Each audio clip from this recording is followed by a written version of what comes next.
Bonsoir à tous. Merci Florence qui a rendu ce miracle possible. Florence est la responsable, la directrice du master communication CMIC de l'école du management et de l'impact qui a l'honneur d'organiser cette soirée. Thomas, je ne vous cache pas, ça a été révélé que vous étiez attendu comme, comme un miracle tombé du ciel. Il paraît d'ailleurs qu'il y avait un anniversaire il n'y a pas si longtemps. Donc, je ne sais pas si on veut...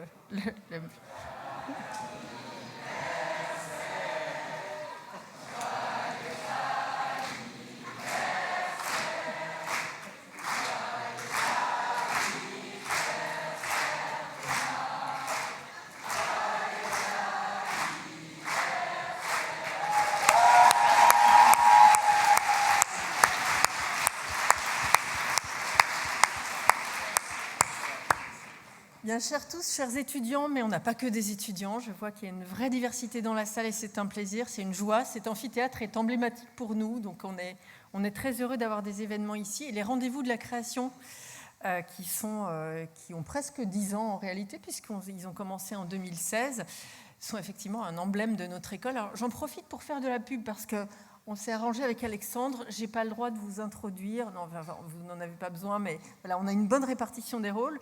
Mais je sais qu'il y a beaucoup d'étudiants du collège universitaire dans la salle et je vais vous parler de l'école pendant 1 minute parce que l'école du management et de l'impact, c'est ça.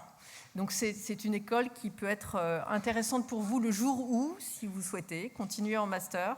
C'est ça peut être aussi des choses un petit peu moins drôles comme la finance, le management, les ressources humaines, mais aussi tout ce qui est industrie créative. On a des étudiants des conservatoires, des étudiants de l'école Boulle, enfin voilà, on est très très divers et en réalité très attractifs. Donc bienvenue à Sciences Po.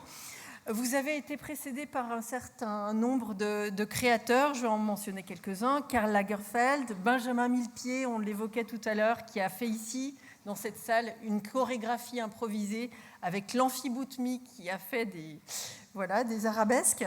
C'est pas pour mettre une pression sur la fin de la séance. Yann Arthus Bertrand, Plantu, Johannes Farr, JR, Vincent Lindon, Claude Lelouch, je ne vais pas tous les donner. Mais Alexandre Kouchner, qui sera notre maître de cérémonie aujourd'hui, et je vais lui laisser la parole immédiatement, irremplaçable, inénarrable, caustique, bienveillant. Enfin voilà, on est ravis de passer cette soirée avec vous deux. Moi, sans plus attendre, je vais m'installer à ma place qui vient d'être occupée. Et je vous souhaite une excellente soirée.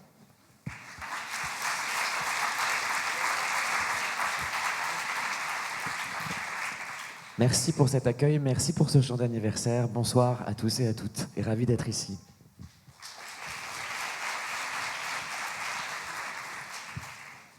Bien joué, Boutmi. Bonsoir à toutes et à tous, bienvenue à ce premier rendez-vous de la création et de l'impact de l'année 2025. Ces rendez-vous ont pour but de vous permettre d'échanger directement avec des créateurs et des créatrices qui vont vous expliquer comment ils et elles innovent, inventent, se plantent, se surprennent, se dépassent, nous surprennent, nous élèvent, bref, comment ils et elles créent. Le but, c'est que vous ayez ce dialogue direct, ce sera tout l'objet de la deuxième partie de la soirée, mais d'abord, j'ai l'immense privilège de vous poser pas mal de questions. J'en ai noté 31, nous ne les ferons pas toutes, je le sais déjà, je pleure. Les grandes émotions historiques ne se contentent pas de se graver dans la mémoire collective, elles ont ceci de particulier que nous pouvons nous situer vis-à-vis d'elles. Par exemple, je pense que vous savez à peu près toutes et tous où vous étiez et avec qui vous étiez le 26 juillet au soir pour regarder la cérémonie d'ouverture des Jeux Olympiques de Paris. Réfléchissez 2 secondes, je sais que vous savez. Vous savez qui était là, vous savez où ce qu'il se passait. Alors, vous êtes très nombreux et très nombreuses dans la salle. Il est donc statistiquement possible, mais très improbable, que l'un ou l'une d'entre vous ne l'ait pas vu. J'en doute, puisqu'avec 24,4 millions de téléspectateurs, c'est le programme le plus regardé de l'histoire de la télévision française. Mais si jamais il y a parmi vous quelqu'un qui vraiment avait une gastro terrible ce soir-là et n'a pas pu le voir, je vous résume. C'était absolument dingue, c'était sublime, c'était audacieux, c'était incroyable. Et il a plu. Beaucoup plu. Genre beaucoup. Mais je vous préviens, ce n'est pas le sujet de cet entretien, puisque la question « Comment avez-vous réagi quand il a commencé à pleuvoir ?» vous a beaucoup été posée et que nous n'allons donc pas le faire. Je vous propose donc un jeu à 550. Le premier ou la première qui parle de pluie a perdu. Vous pouvez lui poser toutes les questions que vous voulez. La pluie. D'autant je me permets, dans cette introduction brillante, que ma réaction pour la pluie est devenue un mème aussi. Donc tout le monde l'a déjà vu, ma réaction. Oui, c'est vrai. Je ne voulais pas le dire, voilà. Mais oui, c'est vrai. Mais disons-le, parce que tout le monde le sait, en fait. Donc ne m'aimons pas trop ce soir. Il ne sera d'ailleurs pas uniquement question des cérémonies d'ouverture et de clôture des Jeux Olympiques et Paralympiques lors de cette masterclass, car notre invité n'est pas météorologue. Il fut à l'affiche d'au moins 17 pièces et spectacles comme comédien. Il en a mis en scène 21, dont Henri VI, Richard III, Starmania, Roméo et Juliette, et j'en passe énormément. Sa carrière l'a mené à diriger une compagnie de théâtre, une institution culturelle pendant le Covid, à monter de grands spectacles pour des scènes privées et faire de l'événementiel à échelle planétaire. Il a reçu, et là aussi j'en passe, le prix du public de l'Odéon, le prix Beaumarchais du meilleur spectacle et de la mise en scène, le Molière du metteur en scène d'un spectacle de théâtre public, les Molières du spectacle musical et de la création visuelle et sonore. Alors oui, il pleuvait. Mais quand nous avons vu le pont d'Austerlitz devenir un étendard tricolore, je pense que tous et toutes nous avons tremblé du cœur jusqu'à l'âme et que les cérémonies des JO n'ont laissé personne indifférent. Et c'était d'ailleurs peut-être le but. Mesdames et messieurs, juste parce que ça me fait plaisir de le dire, je vous présente à nouveau l'acteur, comédien et metteur en scène Thomas Joly.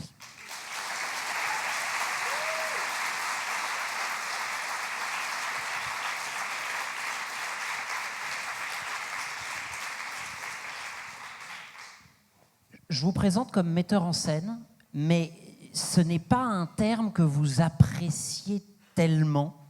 Qu'est-ce que vous lui reprochez et comment est-ce qu'il faudrait vous présenter? Directeur artistique, ce serait mieux?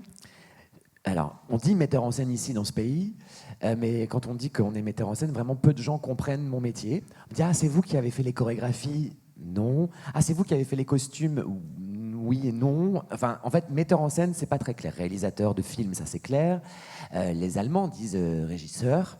Jean Vilar disait qu'il était régisseur, mais régisseur aujourd'hui, c'est plutôt un métier technique dans le spectacle vivant. Donc ce mot ne me plaît pas beaucoup, d'autant plus que c'est pas mon métier. En vrai, mon premier métier, c'est d'être acteur et que je suis d'abord un acteur et que c'est par là que je suis arrivé à la mise en scène un peu par accident, ou plutôt par destin, c'est-à-dire que une fois que j'ai fini ma formation publique, parce que j'ai eu la chance de bénéficier de tout ce qui avait été mis, de tout ce qui a été mis en place, pourvu que ça dure, de formation gratuite pour apprendre ce métier, à savoir les options théâtre, puis l'université, les conservatoires de région, école nationale supérieure, et que une fois que je suis sorti de l'école nationale supérieure du Théâtre national de Bretagne en 2006, j'ai rencontré deux amis qui étaient la solitude et l'inactivité, et on a eu beau faire toute cette formation, eh bien, un acteur doit attendre qu'un metteur en scène l'engage, et pour qu'il l'engage, il faut que ça matche avec ce qu'on est, il faut que ça matche avec le rôle, il faut que ça matche avec le planning, et bon, du coup,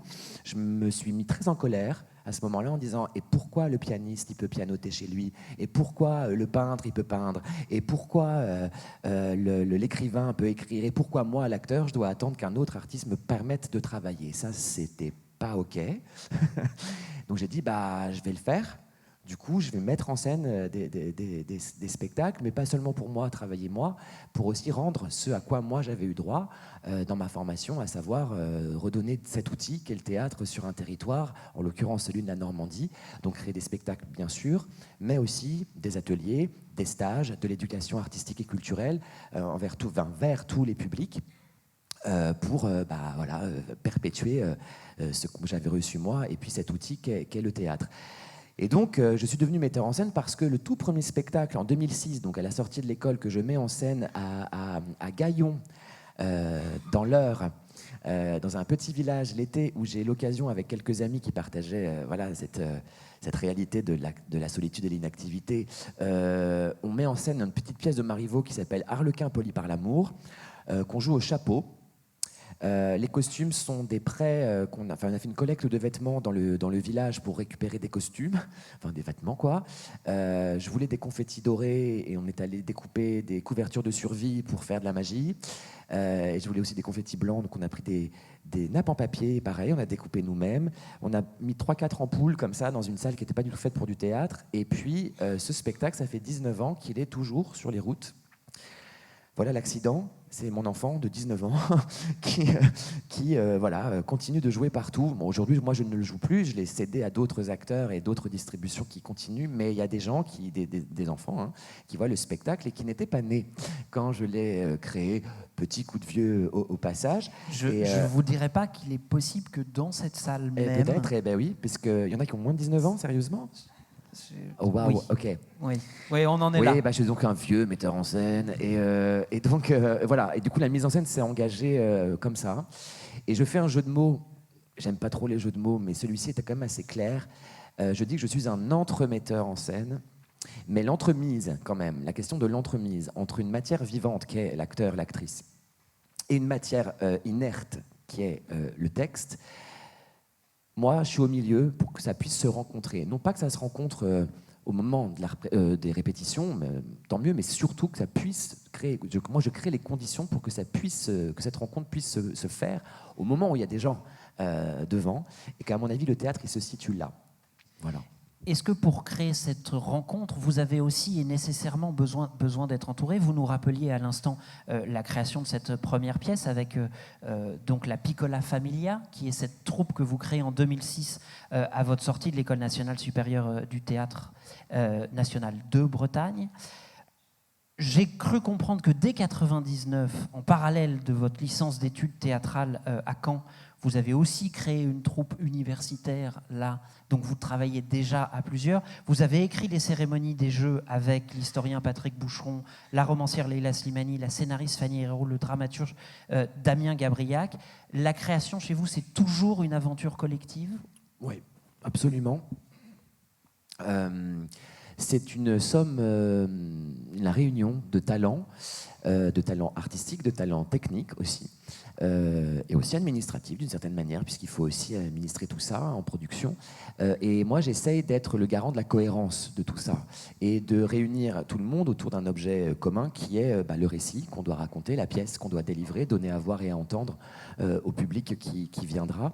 Mais je ne suis pas quelqu'un qui sait mieux que les autres et qui donne les ordres. Je suis plutôt quelqu'un qui essaie de créer cette énergie collective, créative et collective, et que chacun puisse mettre son art, sa technique, au service de ce qu'on a raconté en commun. On raconte là ces débuts comme si tout cela allait de soi. Vous débutez le théâtre à Rouen à l'âge de 11 ans. On va très loin en vrai. Ouais. Okay. Ouais. À un moment, on tamise. Alors non. Non. Alors oui, mais avant ça. Avant ça, il y a un cours de français, une prof de français qui demande un jour en classe qu'on lise, je suis en 6e, qu'on lise un petit bout de Molière. Et je lis Sganarelle dans Le médecin malgré lui, je crois, c'était ça. Et je fais rire mes camarades dans la classe parce que c'est une pièce drôle.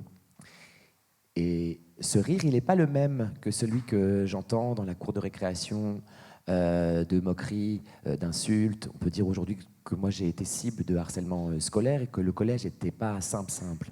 Et donc le théâtre, tout à coup, ce rire, il n'est pas le même et je me dis, petite lueur d'espoir, petite lumière aussi en disant tiens, il y a peut-être un endroit ici où tout à coup c'est pas pareil, où ce que je suis fonctionne, je ne suis pas un problème, je ne suis pas une anomalie, et peut-être qu'il faut que j'aille explorer ça. Donc effectivement, à 11 ans, je demande à mes parents de m'inscrire dans un cours de théâtre. Et là, je découvre que le théâtre est un outil, ce que je vous disais, d'abord un outil pour moi, c'est par moi que ça passe, ça commence au départ, un outil où ce que je suis en fait est exploré, exploité. On me demande même d'aller à la rencontre de moi-même parce que les acteurs et les actrices ne sont pas des gens trop faciles qui rentreraient dans des pots de personnages dans les loges et iraient sur la scène. Ça n'existe pas. Je ne sais pas s'il y a encore des gens qui pensent ça, mais ça n'existe pas vraiment.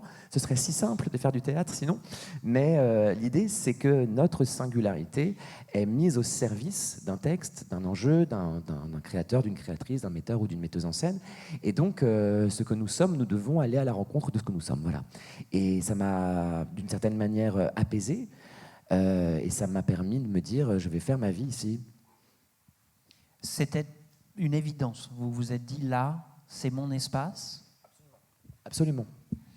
Cet espace vous amène au cursus théâtral que vous nous avez décrit brièvement. La première mise en scène, donc Arlequin poli par l'amour, hein, de Marivaux. La deuxième, c'est Toa, de Sacha Guitry. Sont deux œuvres plutôt légères, en tout cas d'un registre qui n'est pas celui du drame lourd. Et puis là, après, vous vous lancez un premier défi, c'est la mise en scène de l'intégralité de la trilogie d'Henri VI de Shakespeare.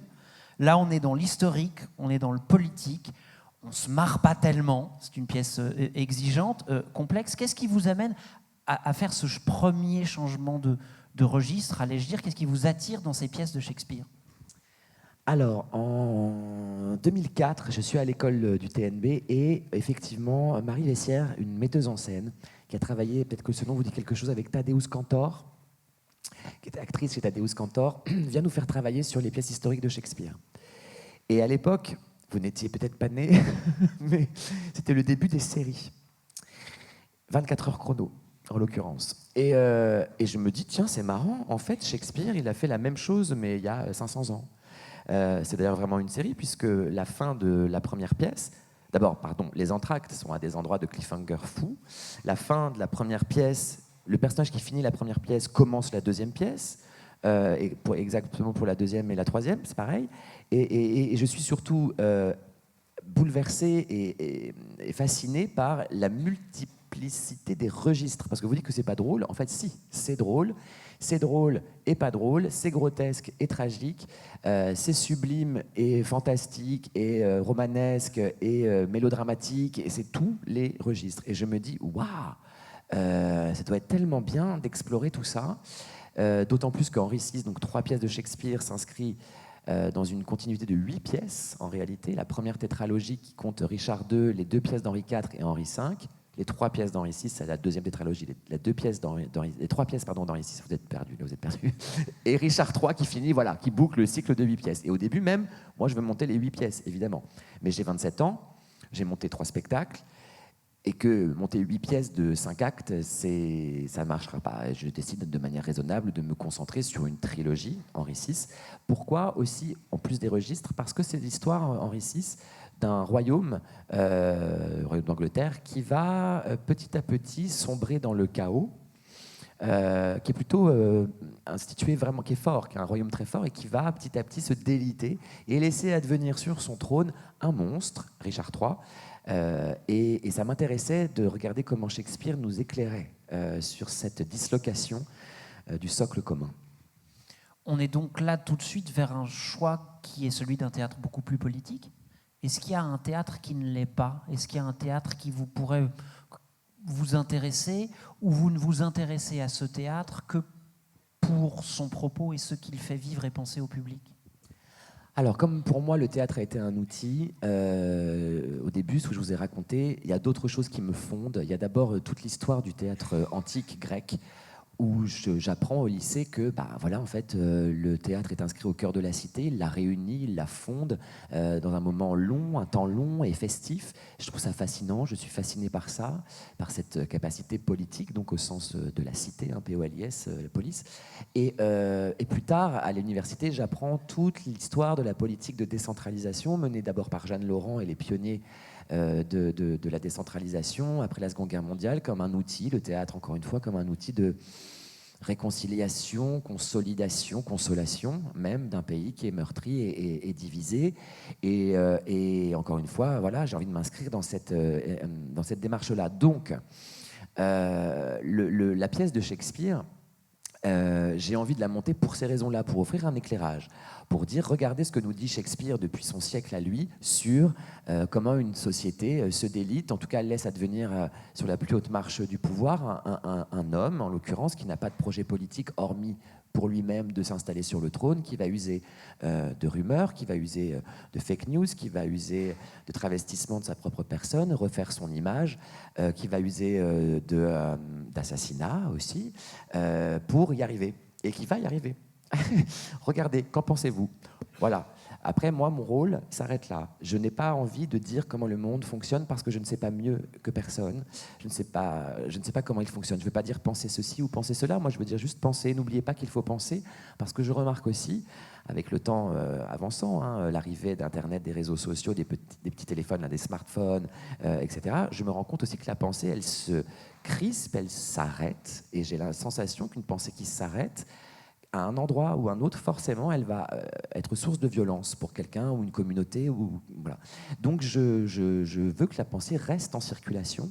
J'essaye, en fait, de faire en sorte, dans les salles où je joue, que la pensée soit rebrassée, encore une fois, pour que chacun s'en saisisse, rentre chez lui et se dise... Bon, vous savez, il y a Madonna qui, dans les coulisses, les backstage de son Confessions Tour, j'ai vu ça quand j'avais, je sais pas, 20 ans, et un peu plus, et elle fait le rond avant, là, avec ses danseurs et toute son équipe. Elle est dans un énorme stade ou je ne sais quoi, et elle dit, si ce soir, il y a une personne dans le public qui rentre chez lui et qui a envie de changer le monde, on aura réussi notre soirée. Ben, bon, c'est un peu l'idée. C'est un peu l'idée, mais encore une fois, c'est pas moi qui le dis, c'est grâce à Shakespeare. Moi, mon travail, c'est simplement de le mettre en 3D pour que les gens y aient accès. Alors vous le mettez en 3D, on pourrait presque le dire que vous le mettez en 4D si on y rajoute une dimension temporelle, puisque quand vous passez de Guitry à Shakespeare, la durée des spectacles change aussi.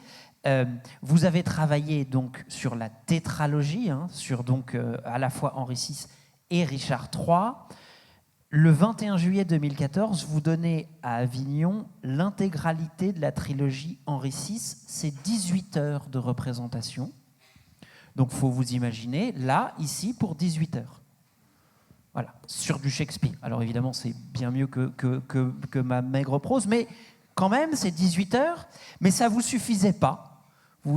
Pardon, oui. Je vous arrête? Oui, allez-y, parce que sinon, 18 heures, c'est long. Parce que là, il se passe quelque chose qui est fondateur aussi, c'est que donc on met quand même 5 ans à monter ce spectacle, parce qu'évidemment, l'institution culturelle ne fait pas de place à l'exceptionnel. Je ne parle pas de moi, je parle du format de Shakespeare.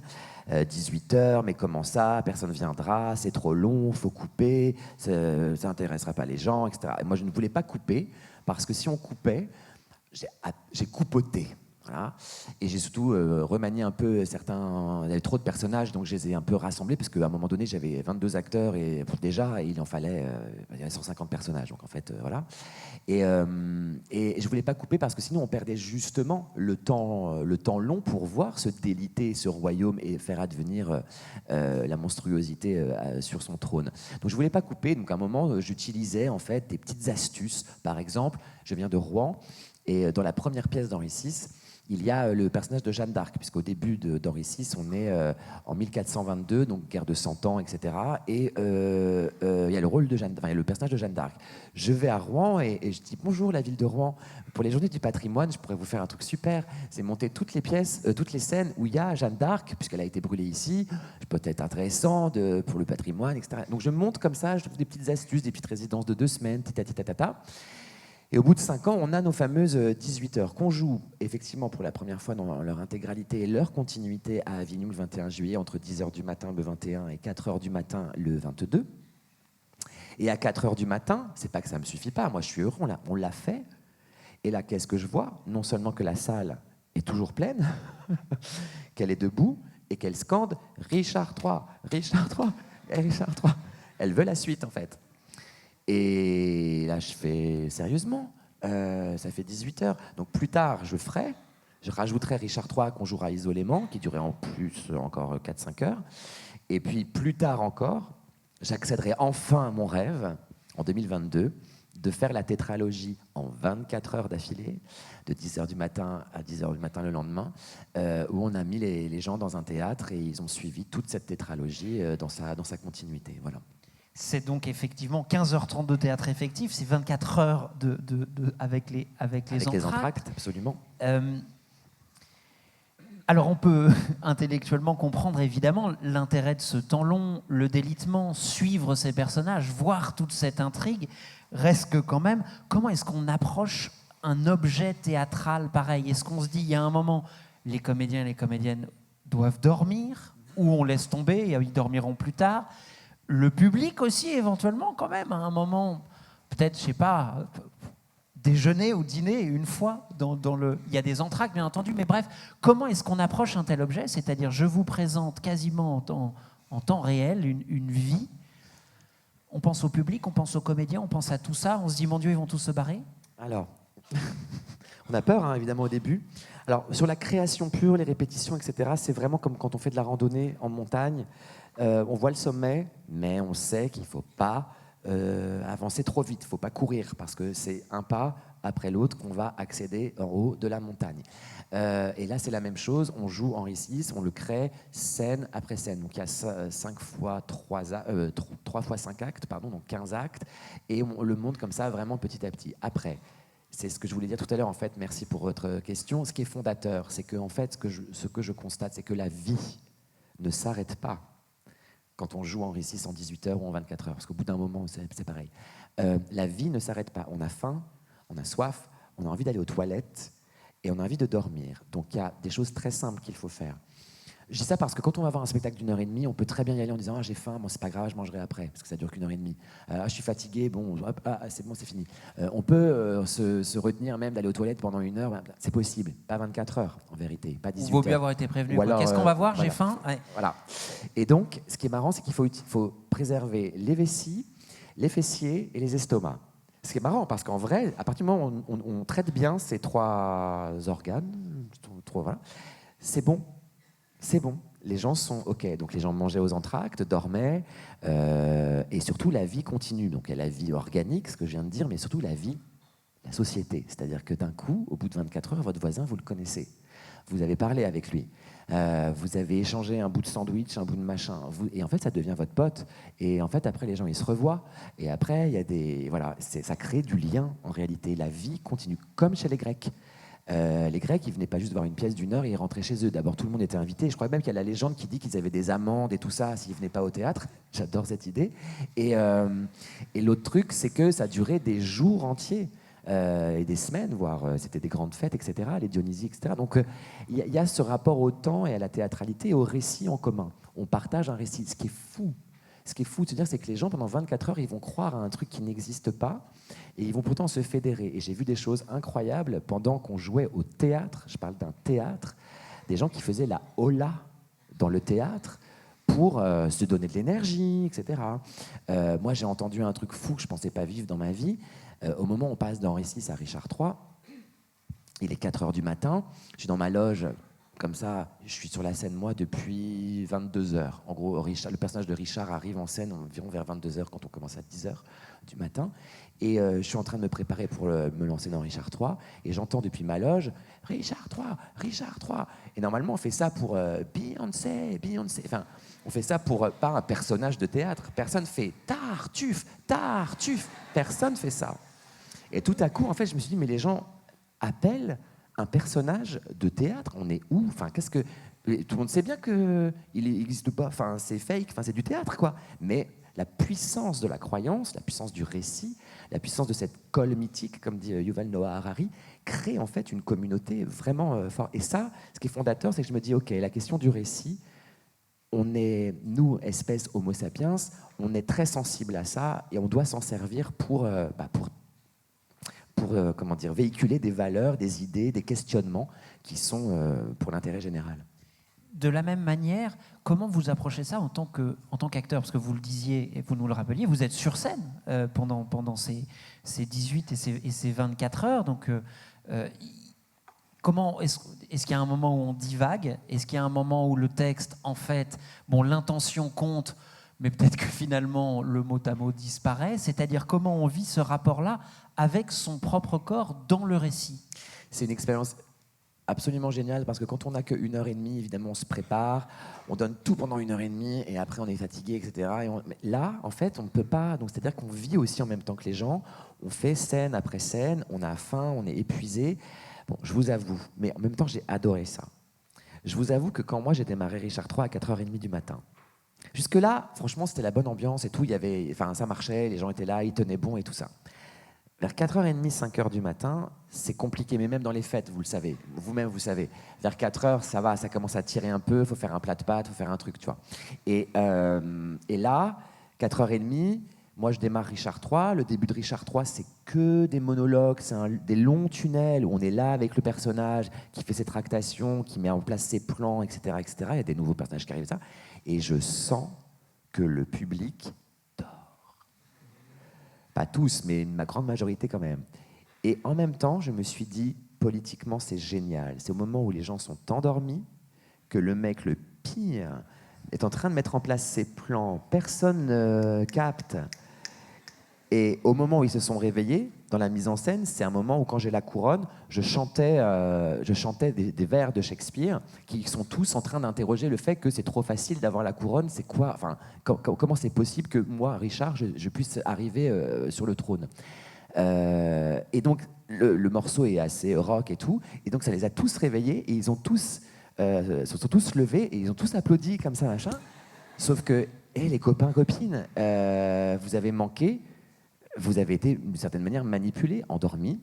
Et j'ai trouvé ça cool. Je n'avais pas prévu ça, mais moi, je jouais, je me disais, mais en fait, en vrai, c'est ça qui se passe. C'est que je fais toutes mes tractations et personne ne peut les remarquer. Voilà. Qu'est-ce qui se passe? Qu'est-ce que j'ai loupé? Et ben, il est roi. Ça y est, il est roi. Voilà, ah, il est roi. Super. Bah, non, ouais. enfin bref. Oui. C'est un objet théâtral compliqué, c'est un objet théâtral long, c'est un objet théâtral exigeant. Et vous avez du coup tenté d'accoutumer le public, ou vous avez approché aussi le public avec des objets beaucoup plus, j'allais dire, prototypesques, presque, puisque vous présentez H6 mètres carrés, donc H6 mètres carrés, c'est un spectacle de 45 minutes joué dans des lieux publics. Sur 6 mètres carrés, et c'est tout Henri VI en 45 minutes, ouais. C'est le Henri VI pour les nuls, quoi. C'est la version condensée, quoi. Pour les nuls ou pour ceux qui ne savent pas, mais ils ne sont pas nuls. Ouais. Et pour Richard III, vous avez créé aussi un jeu vidéo qui s'appelle Richard III Attacks. Ce sont d'autres manières de faire du théâtre, ce sont des campagnes marketing, c'est aller vers ce nouveau public, c'est une nécessité pour convaincre les gens d'aller voir 18h sur ce spectacle-là. Comment vous viennent ces formats-là? Moi, j'arrive d'un milieu qui n'allait pas au théâtre. J'arrive d'un tout petit village, d'une famille où culturellement, on allait peut-être 1 ou 2 fois au cinéma par an pour voir des films de Disney. C'est tout. On n'allait pas à l'opéra, on n'allait pas au théâtre. Et c'est vrai que si le théâtre ne venait pas à moi, si cette prof ne m'avait pas mis dans la bouche ces mots de Molière, je ne sais pas si je serais là en train de vous parler aujourd'hui. Et donc ça... pour moi, c'est toujours resté très fondateur. C'est aussi pour ça que la compagnie, on l'a installée en Normandie. Et c'est pour ça qu'on a toujours accompagné nos projets, les mises en scène, d'actions, de différentes choses. Quand je pose sur la table Henri VI de Shakespeare, je sais que ça va durer 18 heures. Déjà, je dis Shakespeare. Oula, les gens ont peur et tout ça, ça va être compliqué, etc. Je dis Henri VI. Personne ne se souvient de ce roi. Je dis Guerre des Deux Roses. Oula là là là. Compliqué, guerre de 100 ans, aïe aïe aïe, CE2, on saigne du nez et tout ça. Donc il n'y a rien qui donne envie, sauf pour quelques personnes qui sont absolument, qui adorent cette pièce, ou qui la connaissent, ou qui sont férus d'histoire de la guerre de 100 ans, quoi. Mais bon, nous, on joue dans des grandes salles, et donc je me dis, il faut que je trouve quelque chose qui soit, accrocheur, qui donne envie de venir, qui surtout, au-delà de donner envie, et que ce soit marketing, apaise l'appréhension qu'on peut avoir, de rentrer dans un théâtre, tout simplement, pas seulement pour les grosses pièces, parce qu'il y a du boulot encore, mais 2, en plus, pour une grosse pièce complexe. Et donc, effectivement, je demande aux acteurs, pendant les répétitions, de faire des petits spectacles pour que la dramaturgie soit partagée. Voilà, comme je vous disais tout à l'heure, le collectif. Moi, j'arrive pas, avec mes grosses études de l'histoire de France et d'Angleterre, en disant, alors voilà, je vais vous raconter, en fait, je leur dis, bon, faisons des petits spectacles pour brasser cette matière. Donc, par exemple, il y avait un spectacle sur mode, mœurs au XVe siècle en Angleterre. Voilà, vous avez 2 jours, vous n'avez pas de budget, allez-y, faites-moi un petit spectacle là-dessus. Vous allez faire un spectacle du trajet de la couronne entre Richard II et Richard III, même s'il y a plein de rois au milieu. Allez, à dans 2 jours. Vous allez faire toute la pièce en 45 minutes. Et ils l'ont fait en répétition. Et j'ai trouvé l'objet tellement joli, tellement clair, tellement lisible, qu'au départ c'était pour nous. Je me suis dit, mettons-le au service du spectacle en lui-même et envoyons ce petit spectacle dans les territoires ruraux, dans les bibliothèques, sous les préaux des lycées et voyons ce que ça donne. Et ce qui s'est passé, c'est que oui, l'appréhension, elle tombe. Parce que tout à coup, on se dit, ah, mais en fait, Henri VI, je comprends. C'est pas que c'est pour les nuls, c'est parce qu'à un moment donné, il faut bien donner une clé d'entrée dans cette chose assez nébuleuse qui est Henri VI, Shakespeare, la guerre de Cent Ans, Thomas Joly, on se peut qui c'est, bon. Et du coup, cette clé et ce rapport direct aussi avec les gens, ce lien, ça fait que les gens éloignés de la grande ville venaient dans la ville pour voir Henri VI de Shakespeare. Et beaucoup de gens m'ont dit, c'est ma première fois que je viens au théâtre, et bim, t'as pris 18 heures. Et j'ai trouvé ça super. Sur le jeu vidéo, c'est parce que si vous regardez le scénario de Richard III, le pitch, c'est vraiment des étapes, quoi. Enfin, je ne sais pas si vous vous souvenez de l'histoire, mais donc il veut être roi, il ne l'est pas. Il doit d'abord tuer son frère Clarence, premier round, enfin premier monde, quoi, premier niveau, premier level, tuer son frère Édouard, ou le laisser mourir, séduire Lady Anne, tuer ses neveux, tuer Richemont, à la fin, il n'y arrive pas d'ailleurs, mais bref, et après il a la couronne. J'ai oublié, Hastings, Buckingham, bref, à chaque fois il faut qu'il tue quelqu'un. Et ben, c'est un peu comme à la fin, il y a les boss finaux, quoi, à la fin des levels de jeux vidéo. Et donc, j'ai cette idée de faire un petit jeu vidéo, toujours disponible d'ailleurs, j'ai regardé il n'y a pas longtemps, et en fait, on peut encore y jouer. Et en fait, ce qui est très joli, c'est que les gens s'en sont saisis de manière très différente. Il y a des profs de français ou de théâtre qui, dans leur classe, utilisent ce jeu vidéo avec leurs élèves, et ensuite entrent dans la matière Shakespeare, etc. Tant mieux, merveilleux, c'est une entrée, encore une fois.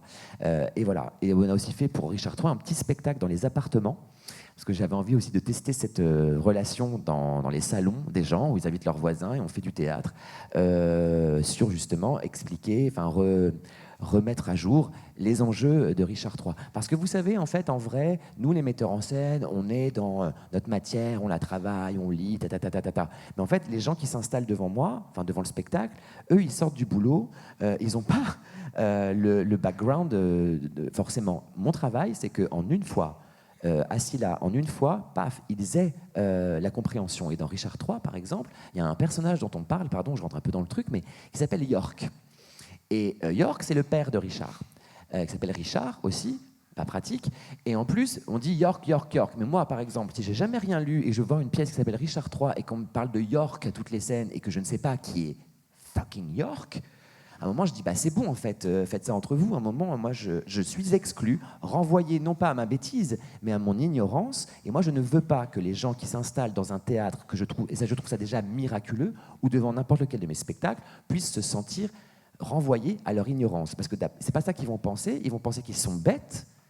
Moi, je ne veux pas qu'on pense ça, parce qu'on est tous très intelligents, tous et toutes. Et en plus de ça, mon boulot, c'est que c'est pas le boulot du spectateur de venir à moi, c'est à moi de venir à eux. Déjà, ils sont là, ils ont payé, ils se sont organisés. C'est miraculeux, quoi, vraiment. Donc, la moindre des choses, c'est que quand tu viens voir Richard III, une fois que tu sors du spectacle, bah, tu as compris. Richard III, tu as reçu. Voilà, tu as reçu Richard III. Après, t'aimes pas, ça te regarde. C'est à toi. Voilà, rentre chez toi et puis parle avec tes amis de ça si tu as envie. Et voilà.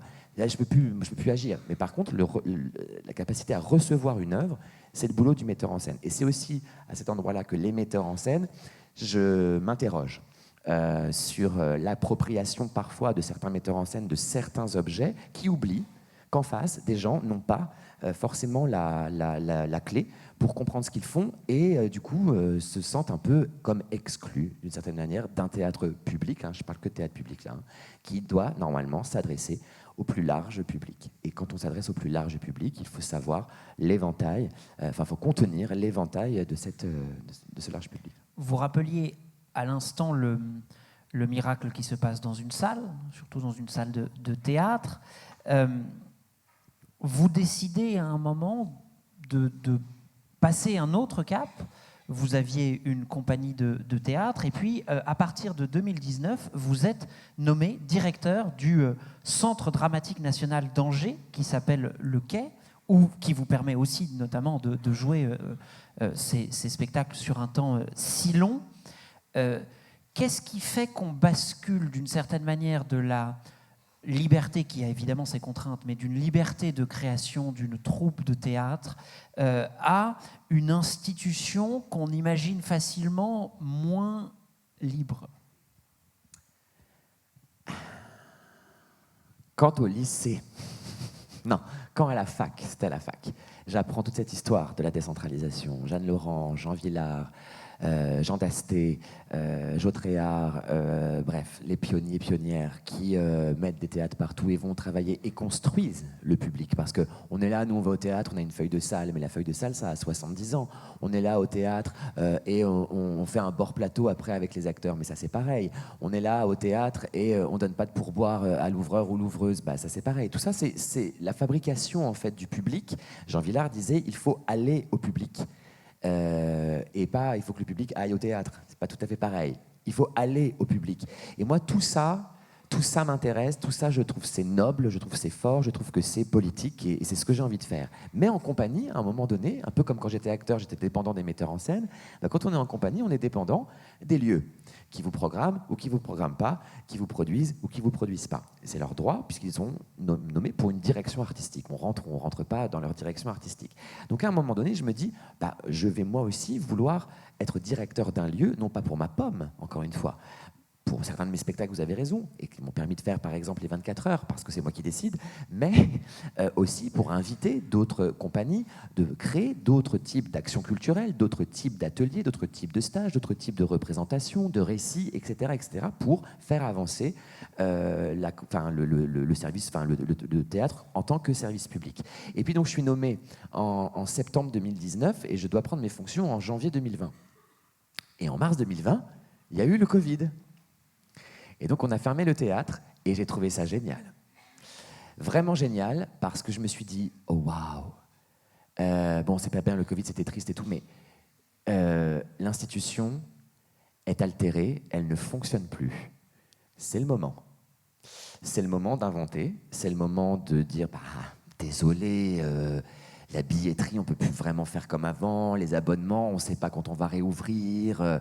On fait sauter les abonnements, on repense la communication, on repense les formats, on repense les rapports au public, on repense les lieux de représentation. On réinvente en fait une institution qui ne peut plus fonctionner telle qu'elle fonctionnait avant, mais le théâtre, comme l'eau, lui, trouve toujours un chemin, toujours. Et j'en fais l'expérience directe. 10 jours après le début du premier confinement, donc je suis à Angers, dans mon appartement, et je vois qu'il y a d'autres gens à Angers qui sont dans leurs appartements depuis ma fenêtre, je vois ça, et je me dis, mais si là je me mets sur mon balcon et que je fais un monologue, bah, que mes voisins ils ouvrent leurs fenêtres et qu'ils me regardent, on est en train de faire du théâtre en vrai. On est à bonne distance, tout va bien, etc. Je pourrais peut-être le tenter. Donc je prends mes fameuses nappes en papier, j'écris sur mon balcon, enfin je la mets sur mon balcon et j'écris ce soir 21h, théâtre au balcon, Roméo et Juliette, parce que j'avais un balcon. Et je ferme mes rideaux, mes volets roulants là, et à 21h30, j'ai ça à 21h30, 21h, je sais plus l'heure, j'appuie sur le bouton de mon volet roulant, et j'apparais, et je fais le monologue de Roméo à Juliette au balcon. Devant mes voisins qui étaient comme ça, qui regardaient, les passants en bas, enfin ceux qui prenaient leurs chiens, qui avaient le droit de passer, là, enfin je veux dire les gens, voilà, je sais plus là, tout ce qui était compliqué tout ce moment, mais bref. Je me souviens des livreurs aussi Uber, etc., qui s'arrêtent, qui regardent le truc et tout, et je fais 10 minutes de Shakespeare, de Roméo et Juliette dans mon quartier, quoi, avec des voisins, pas une vingtaine. Et ce spectacle, alors non seulement c'est le plus court de ma carrière, 0 budget, vraiment.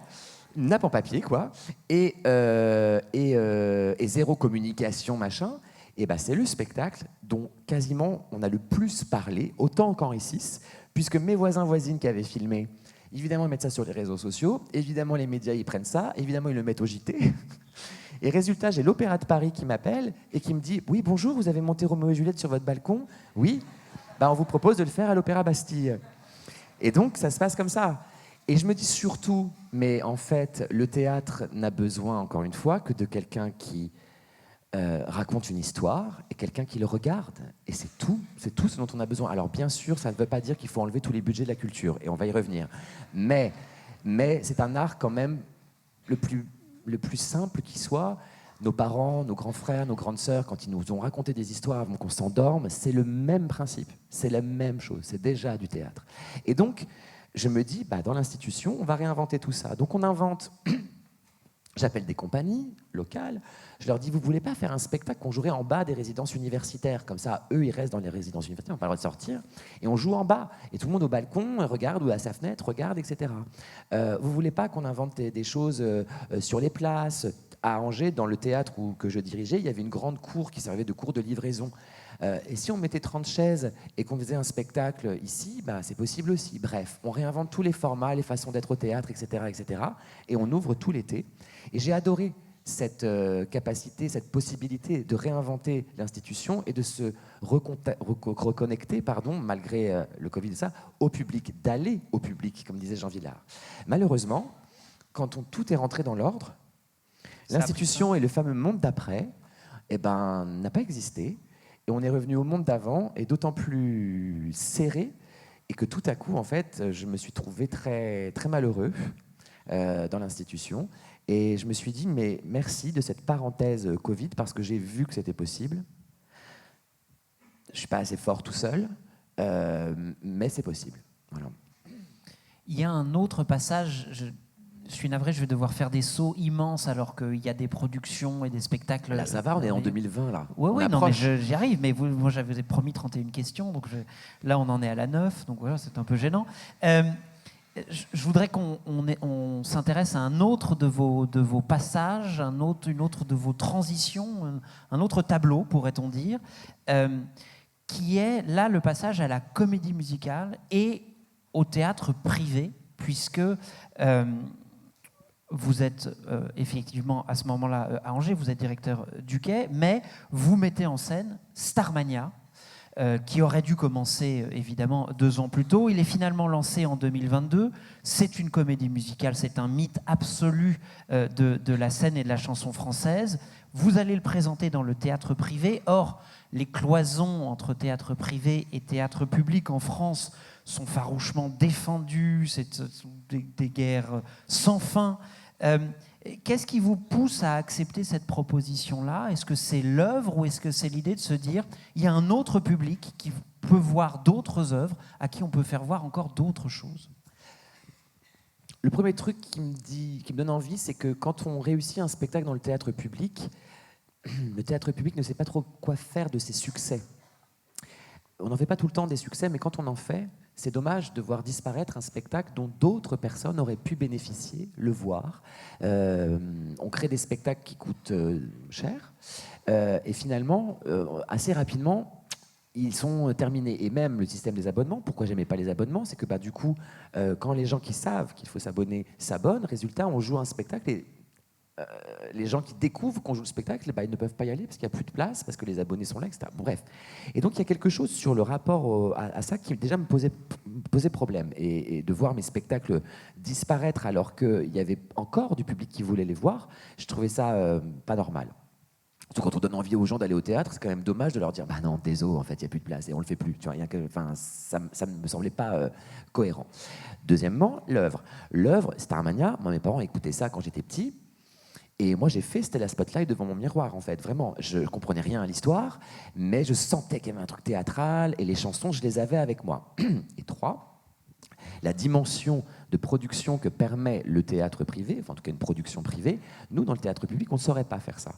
Un opéra, par exemple, puisque c'est un peu l'équivalent, un opéra se joue, vous regardez la programmation à l'Opéra de Paris, par exemple, ou n'importe quel opéra. En province, ça se joue 2 soirs ou 3 soirs. En région, pardon. 2 soirs ou 3... J'en viens, donc il n'y a aucun mépris, vraiment. 2 soirs ou 3 soirs. Et puis, à Paris, c'est au mieux 7, 8, 10 fois. 10 fois. Donc 10 fois, par exemple, Bastille, 10 fois 2000 personnes, ça fait 20 000 personnes, c'est ça 10 fois 2000. C'est pas du tout que j'ai envie de vous laisser dans ce moment. Non, 20 000, c'est ça. Je suis incapable de le faire non plus. On est 20 000, ça fait 20 000, hein, c'est ça.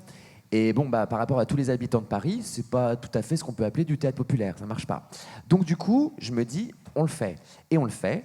Et effectivement, je travaille dans des lieux pas difficiles, que sont des zéniths et tout ça, mais en même temps, qui je vois arriver, des générations très diverses, je vois arriver beaucoup de spectateurs. Là, la tournée est terminée. Maintenant, je l'ai le chiffre. On a fait 1 300 000 spectateurs. 1 300 000 spectateurs, spectatrices. C'est fou. C'est fou. Et ça, le théâtre public ne sait pas le faire. Ne sait pas le faire, ne peut pas le faire pour 1000 raisons. Et donc cette expérience-là me fait comprendre la puissance populaire, en réalité. On parlait de théâtre populaire avec le théâtre public, mais il y a aussi une question de théâtre populaire dans le théâtre privé. C'est une vraie question. C'est pas les mêmes méthodes, c'est pas les mêmes enjeux, c'est pas non plus les mêmes façons de faire, etc. N'empêche que ça existe aussi. Et donc voilà. C'est effectivement, vous le disiez, pas nécessairement les mêmes méthodes et pas les mêmes enjeux. Starmania est un carton absolu, vous nous en rappeliez les chiffres. Pourtant, la production a décidé récemment de le mettre en pause. Ai-je vu, c'est un terme, c'est entre guillemets, sans nécessairement vous consulter. Comment est-ce qu'on vit d'être en quelque sorte un peu dépossédé de sa création? C'est-à-dire, vous l'avez mise en scène, c'est un carton, il est récompensé, il est plébiscité par le public, il est hyper beau en plus, et il s'arrête. Comment on le vit, ce moment-là? Pas très bien. Pas très bien. Mais bon, c'est le jeu du théâtre privé, des productions privées. Elles sont en lien avec un système, je raconte peut-être ça, avec une économie. Voilà, en gros, il faut... la subvention permet de faire un déficit. Chaque soir, on creuse ce que ça coûte ici et ce que ça coûte là, ce que ça rapporte là et ce que ça coûte ici plutôt. Au théâtre privé, il faut que ça s'équilibre. Voilà. Donc si ça ne s'équilibre pas, ça n'est pas viable pour le théâtre privé. Et ça commençait à ne plus s'équilibrer parce que les salles étaient un peu moins pleines, parce que ça faisait déjà 1 300 000 spectateurs, etc. Donc la production, de manière très logique, décide de l'arrêter. Et ça, c'est sûr que c'est logique dans leur logique, décide de l'arrêter. Et ça, c'est évidemment douloureux. Mais c'est le jeu. C'est comme un film, j'imagine, qui est retiré des salles par les exploitants ou les distributeurs de films. C'est un peu la même chose, je pense. Mais j'ai eu la chance quand même qu'il joue 2 ans, qu'il joue dans une grande partie de la francophonie, en tout cas, parce qu'il a été au Québec, en Suisse, en Belgique, en France, bien sûr, et qu'on ait ce chiffre fou de spectateurs et de spectatrices. Je rappelais en introduction, il y a eu quand même 24,4 millions de personnes qui ont vu la cérémonie d'ouverture des Jeux Olympiques, rien qu'en France. Starmania, c'est donc 1,3 million. Quand vous jouez Roméo et Juliette sur votre balcon, c'est 15. C'est 15, mais ça fait les JT. Quand vous mettez pour la première fois en scène la trilogie C'est un Molière, ça vous est déjà arrivé de faire un bide? Complètement. Vous voulez que je vous raconte mon bide? Non, pas. Enfin, si. Non, mais si, c'est intéressant. Moi, je veux bien qu'on raconte les bides aussi. Non, mais c'est chouette. 2016, l'Opéra de Paris me propose une mise en scène à l'Opéra de Paris, Garnier. Je n'ai jamais fait d'opéra. Et je fais waouh, à Garnier, mais je pensais un jour faire une mise en scène peut-être là-bas quand j'aurai 55 ans, c'est fou et tout ça. Et donc, on me propose une œuvre de Cavalli qui s'appelle Heliogaballo. Et puis, moi, j'arrive donc. Non, vous le savez, de la compagnie en Normandie, du théâtre. On a une façon de travailler au théâtre, voilà. Et donc je projette ça comme ça. Et j'arrive à l'opéra et je me rends compte que même si on fait de la mise en scène aussi, ça n'a absolument rien à voir sur la méthodologie. Et je suis stupéfait. Je vous donne un exemple très concret. Premier jour de répétition sur le plateau de d'Opéra Garnier, le décor devait tourner. Et l'idée était que les techniciennes poussent le décor et tournent sur un temps donné sur la partition. Ils lancent, et là, ils se trompent, l'équipe se trompe. Et là, je fais stop, première erreur. On n'arrête pas une répétition d'opéra. Mais ça, je ne le sais pas. On n'arrête pas l'orchestre qui joue, c'est pas une bande, c'est pas play. Je veux dire, c'est des gens qui sont en train de jouer de ça. Je fais stop, mais naturellement, sans stop, première erreur. Deuxième erreur. Je me lève, le metteur en scène à l'opéra ne se lève pas. Il est dans la salle avec son micro, c'est une voix, comme ça. Oui, à droite, côté cour, côté jardin, ça va. Je me lève, je vais sur le plateau. 3e erreur. 4e erreur. S'il vous plaît, l'équipe technique, vous pouvez venir, s'il vous plaît? On ne réunit pas l'équipe technique. Le metteur en scène n'est pas là pour ça. Alors, et 5e erreur, alors, vous vous êtes trompé, mais c'est pas grave, c'est normal, c'est la première répétition, je vous explique. Et là, je donne de la dramaturgie. Je dis, en fait, le décor qui tourne, c'est vraiment l'idée d'une ellipse dans le temps, c'est pour faire passer le temps, etc. Donc c'est vraiment quelque chose, je donne une intention, pas juste des gens qui poussent, c'est pas que des gens qui poussent, je donne une intention.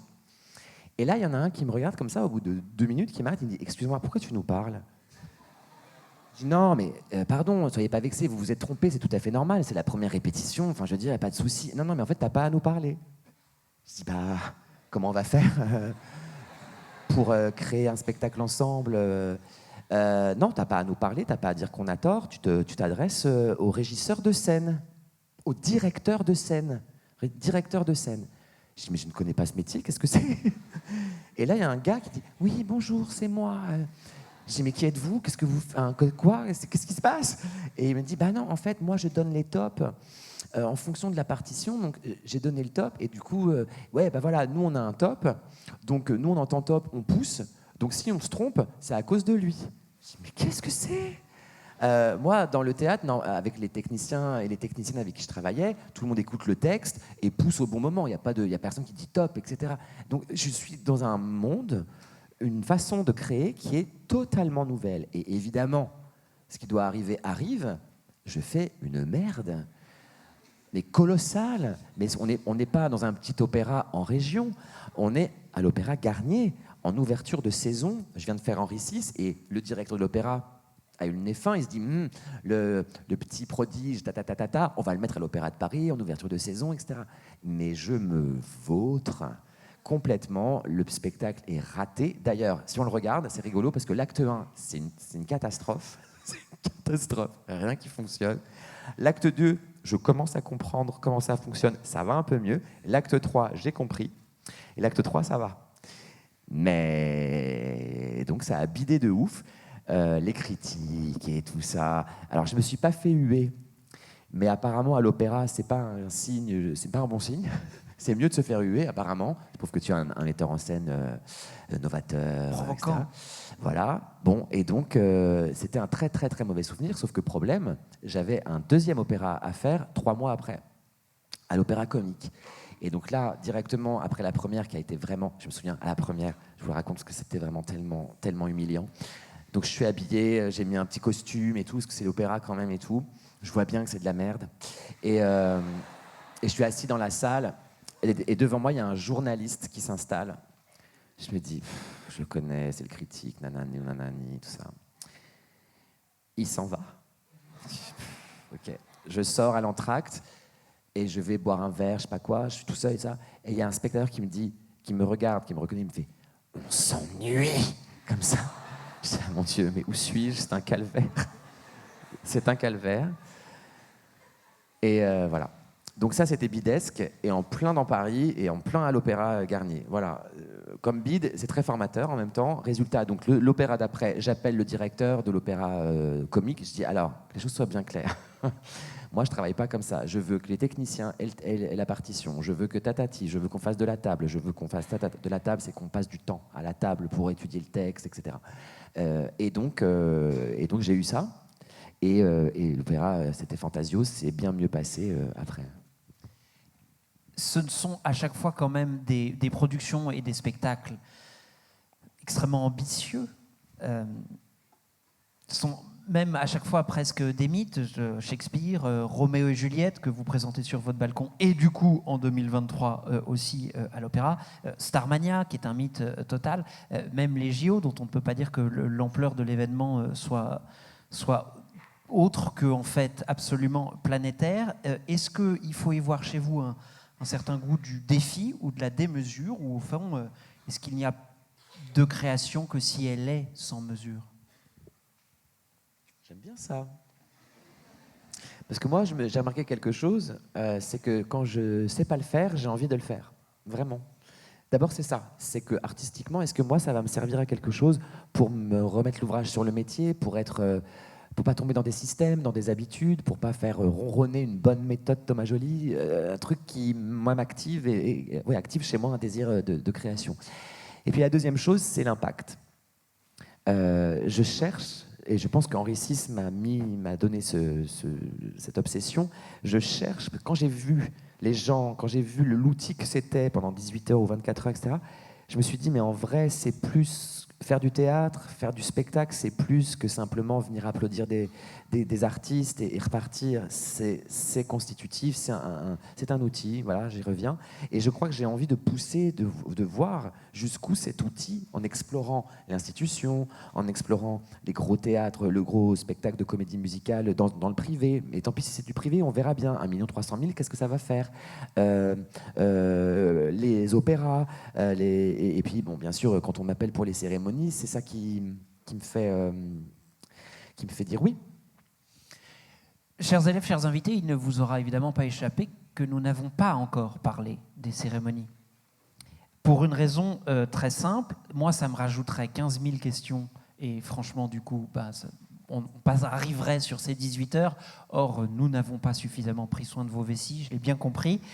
Et puis surtout, c'est un privilège que je vous laisse. Je suis sûr que vous avez, pour notre invité, énormément de questions, peut-être sur tout son travail, peut-être sur les cérémonies. N'oubliez pas qu'il y en a eu 4 des cérémonies. C'est donc votre moment, nous avons des micros pour vous. Merci juste de vous signaler si vous voulez poser une question pour qu'on puisse vous passer ces micros. Et si je peux me permettre, je vous rappelle notre petit défi collectif du jour. Le premier qui parle de la pluie a perdu. Il y a plein de questions ici et normalement des micros qui vous arrivent. Si ce n'est pas le cas, c'est moi qui vous arrive tout de suite. Comme je suis sûr que vous aurez énormément de questions pour notre invité, on va prendre les questions 2 par 2. Et je commence là de manière complètement aléatoire. Merci beaucoup. Bonsoir Monsieur Joly, Bonsoir. c'est un honneur pour nous de vous avoir ici. Vous nous avez parlé des petites erreurs que vous avez pu faire à l'Opéra Garnier. Est-ce que vous pourriez nous donner 5 erreurs des metteurs en scène qui sont assez habituelles? Voilà, merci. Parce que nous aussi on monte un spectacle ici, donc on se posait la question. C'est donc une conférence tuto. Et alors moi j'ai 2 questions, donc je vais casser la routine. La première, c'est, moi j'ai pas pu voir vos anciens spectacles, j'ai pas pu voir les 18 heures, les 24 heures. Est-ce qu'un jour vous voulez les remonter pour qu'on puisse en profiter aussi? Et la deuxième question, c'est après la cérémonie des JO, c'est quoi le plan? C'est quoi le défi encore plus gros? Est-ce qu'on essaye de mettre 2 milliards de personnes devant la télé en même temps? Enfin, c'est quoi le défi après? 5 erreurs de mise en scène. Croire qu'on sait mieux que le texte.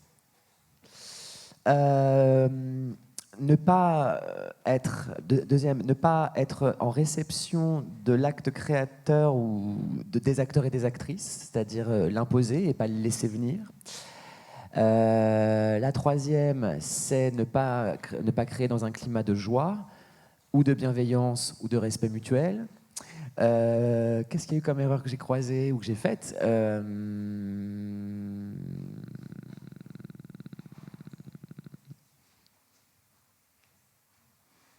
5, vraiment? 5?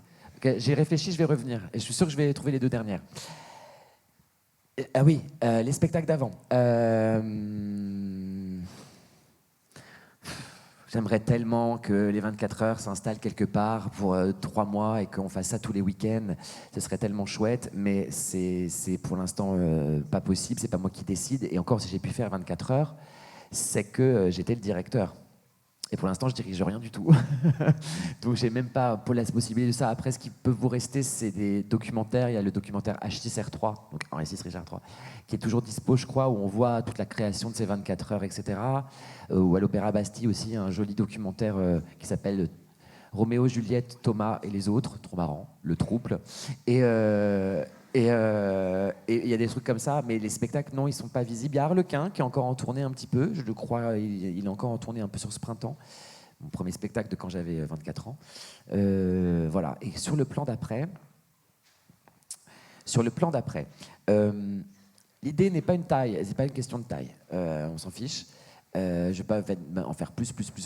Encore une fois, vraiment, et je tiens à le préciser, si ça n'a pas été clair, la question de la démesure et tout, c'est toujours comme ça qu'on me présente dans les journaux, voilà. J'aime les défis, c'est vrai, j'aime l'ambition, j'aime bien me foutre dans la merde tout seul avec des projets que je ne sais pas faire et que j'ai envie de créer, ça oui. Mais ce n'est pas du tout une question de taille ou de volonté de faire toujours plus et plus et plus. C'est trouver un endroit où mon travail il est juste, il sert à quelque chose, et s'il peut servir à un grand nombre, ce qui est ma mission. Hein. Vous savez, quand on signe une convention de subvention par l'État, la région, le département, la ville, si toutes ne disparaissent pas, c'est écrit, voilà, tant d'argent pour un projet de création qui s'adresse au public le plus large possible. Là, le plus large, ça a été en France 24,5 millions de spectateurs. Voilà, il n'y aura pas plus large. Enfin, je crois pas, parce que je crois pas, je crois vraiment pas. On est déjà passé devant le foot avec la cérémonie. Je crois que c'était finale 2022. France-Argentine. Ça oui. Non, c'est pas. Si c'est France-Argentine. Non. Oh là là. Ok. C'était une finale de Coupe du Monde. et donc oui, c'est un spectacle qui est passé devant le foot. Mais bon, c'est resté un endroit utile encore à quelque chose, et je ne sais pas encore où. Je n'ai pas. J'ai rien de prévu pour l'instant. Ouais, mais ça va arriver, t'inquiète, ça va. Ah, bah tiens, oui, bah tiens, 4. Si t'as pas de désir pour ce que t'es en train de monter, ne monte pas cette pièce. Mais un désir, ça veut dire que t'endors pas la nuit, c'est exactement comme un désir amoureux. On sait pas très bien pourquoi on aime la personne. Moi, quand Henri VI, je me suis dit, merde, j'ai envie de le monter quand même. Ben, c'est comme, merde, je suis amoureux de quelqu'un. Hein, tu vois. Ça, d'ailleurs, Shakespeare a été, à ce jour, toujours ma plus longue relation. En fait, on a passé 10 ans ensemble. Voilà, donc j'ai vécu avec quelqu'un qui est décédé. Bonsoir. Je peux poser la question. Alors, moi, je voulais savoir, est-ce que vous avez peur face à la complexité, à la grandeur de ce que vous entreprenez? Et si oui, de quoi avez-vous peur? Et comment vous faites pour ne pas être freiné par ça? 5. Merci. 5. Ne pas penser le spectacle pour le public. Parce que c'est ça la peur, c'est qu'on tombe en fait dans une obsession de résultat. Ça vaut pour les acteurs et les actrices et les metteurs en scène. On est dans la question du résultat, alors qu'un bon spectacle, c'est une histoire de processus. Mais la peur, elle est là, en fait, d'être déplacé dans l'objectif artistique et dans la pureté, quelque part, du geste de création par l'envie de plaire, l'ambition de réussir ou la projection d'un résultat. Si j'ai eu peur, bien sûr, parce que le doute, en fait, pour moi, il est créatif, vraiment. J'ai besoin de douter, donc évidemment, c'est pas très confortable, mais c'est un doute qui me permet de sortir justement du confort, de l'habitude ou de la bonne recette pour aller vraiment chercher, tester, essayer et prendre des risques. Et on ne gagne rien si quelque part on n'accepte pas qu'on puisse perdre. Donc faut y aller, il faut avoir une espèce de foi en la vérité de ce qu'on propose. Et la peur, moi je la contre comme ça. Parce que oui, bien sûr, quand on envoie devant X milliards de gens un objet et qu'en plus il se met à pleuvoir, pardon, c'est moi qui en parle, mais évidemment que tu te dis bon, et puis qu'en plus on décide, parce que j'ai pas pleuré parce que mon spectacle allait être gâché, etc. J'ai pleuré parce qu'on a pris la décision de, pendant la cérémonie, prendre des décisions si oui ou non on faisait les choses. C'est-à-dire que moi, au moment où ça commence, je ne sais pas ce que les gens vont voir. Je l'ai répété. Normalement, il y a un truc qui était répété, qui était calé. Mais on décide, puisqu'il pleut, de ne pas faire le plan B. Parce que le plan B, en gros, vous savez, un plan B, c'est très facile. Vous prenez un truc bien, vous le rendez nul. C'est un plan B. Axel Saint-Cyril sur le toit du Grand Palais. Le plan B, c'est facile, vous faites en 1 minute. Je sais pas, sur le pont Alexandre III, voilà, c'est fait. Un plan B, ça va très vite. Mais sauf que c'est nul. Enfin, c'est la beauté de la puissance de l'image, etc. Donc on décide au fur et à mesure, minute après minute, si oui ou non ce tableau va avoir lieu et de quelle façon. Donc autant vous dire que j'ai pas passé une bonne soirée, vraiment pas. Bonsoir. Oui, bonsoir Thomas. Si. Hello. Dans quelle mesure la critique vous limite-t-elle dans votre créativité? À chaque création, vous vous exposez au jugement de la France entière. Est-ce que ça vous impacte dans votre raisonnement? Et la deuxième question, c'est, vous avez l'air d'être quelqu'un qui réfléchissait beaucoup, questionnez beaucoup de choses que vous observez. Qu'est-ce que vous pensez le matin en vous réveillant et qu'est-ce qui vous donne de l'énergie pour attaquer votre journée qui a l'air toujours différente de la veille? La critique, on parle de quoi? De la critique des spectateurs ou du métier de critique? Les deux. Parce que vous avez parlé des critiques journalistiques et puis le grand public aussi. Bon, écoute, c'est de bonne guerre hein, avec le métier de critique. J'ai l'impression qu'on n'est plus autant des illusions perdues de Balzac. La culture, elle ne va pas super bien. Les gens se ruent pas au spectacle. Moi, je voudrais des files d'attente, en fait, comme devant des pop-up stores ou des trucs comme ça, comme pour les situations. Moi, je voudrais que devant mes spectacles, il y ait vraiment les gens qui fassent la queue sur 3 km. J'aimerais bien. C'est pas ça qui se passe. Donc, du coup, je me dis, la critique, à un moment donné, les bons mots, tout ça, à quoi vous servez? Juste, je vous dis ça. D'ailleurs, vous perdez la place dans les médias. Peut-être réfléchissez à d'autres formats qui vous redonneraient de l'espace. À quoi ça sert la critique en réalité dans le journal, à part à donner à peu de gens finalement l'envie ou pas de venir et de ne créer finalement pas grand-chose, puisque moi j'ai eu des spectacles avec des salles très pleines et très enthousiastes et des critiques monstrueuses, à l'inverse des critiques dithyrambiques avec des spectacles tout beaux, voilà. Et donc je comprends pas bien, je crois que c'est très très professionnel et je crois qu'il faudrait sortir de ça pour les critiques. Après la critique en règle générale, encore une fois, le résultat, tout ça, si on a une connexion très claire avec, un, son désir, deux, son intention, a priori, on peut aimer, pas aimer, mais ça, encore une fois, on peut rien pour ça. Par contre, quand les gens me disent « oui, mais ça, c'était pas bien », etc., je leur dis « pardon, soit vous n'avez pas compris ce que j'ai voulu, et c'est ma faute, j'aurais dû être plus clair, soit, mais il n'y a pas de aimer ou pas aimer, en fait. En vrai, moi, dites-moi si vous aimez ou si vous n'aimez pas, mais en vrai, moi, je peux rien pour ça. Enfin, ça vous appartient. Et après, sur mes journées,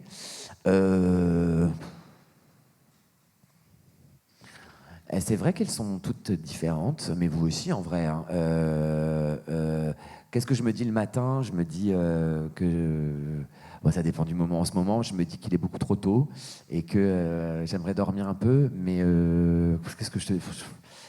En fait, vraiment, j'ai la chance de faire un métier qui m'anime, qui est un métier de passion. Alors la passion, c'est super, ça donne de l'énergie, mais c'est aussi de la souffrance. Hein, ça vient, enfin, c'est pas que rigolo. Mais je me dis que je sers à quelque chose, quoi. Je sais pas comment dire. Je me sens utile, quoi. Voilà, c'est ça qui me fait me lever le matin. Ouais. Bonsoir. Je voulais savoir si vous pourriez nous expliquer les prémices de la cérémonie des JO en termes de conception artistique, comment ça s'est passé dans votre tête et peut-être avec les personnes avec qui vous avez travaillé. Est-ce que vous voulez qu'on démarre au moment où je commence vraiment ou juste avant? Vous voulez qu'on démarre où? Avant? Je vous fais toute l'histoire ou pas? On a un peu le temps ou pas? Moi, je suis chaud pour toute l'histoire. Hein, mais... Okay. Ouais, parce que c'est encore une histoire, c'est l'histoire de ma vie, je crois. Je suis à Angers.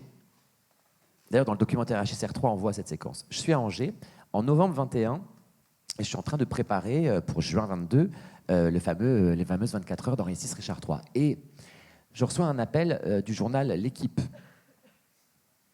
Lol.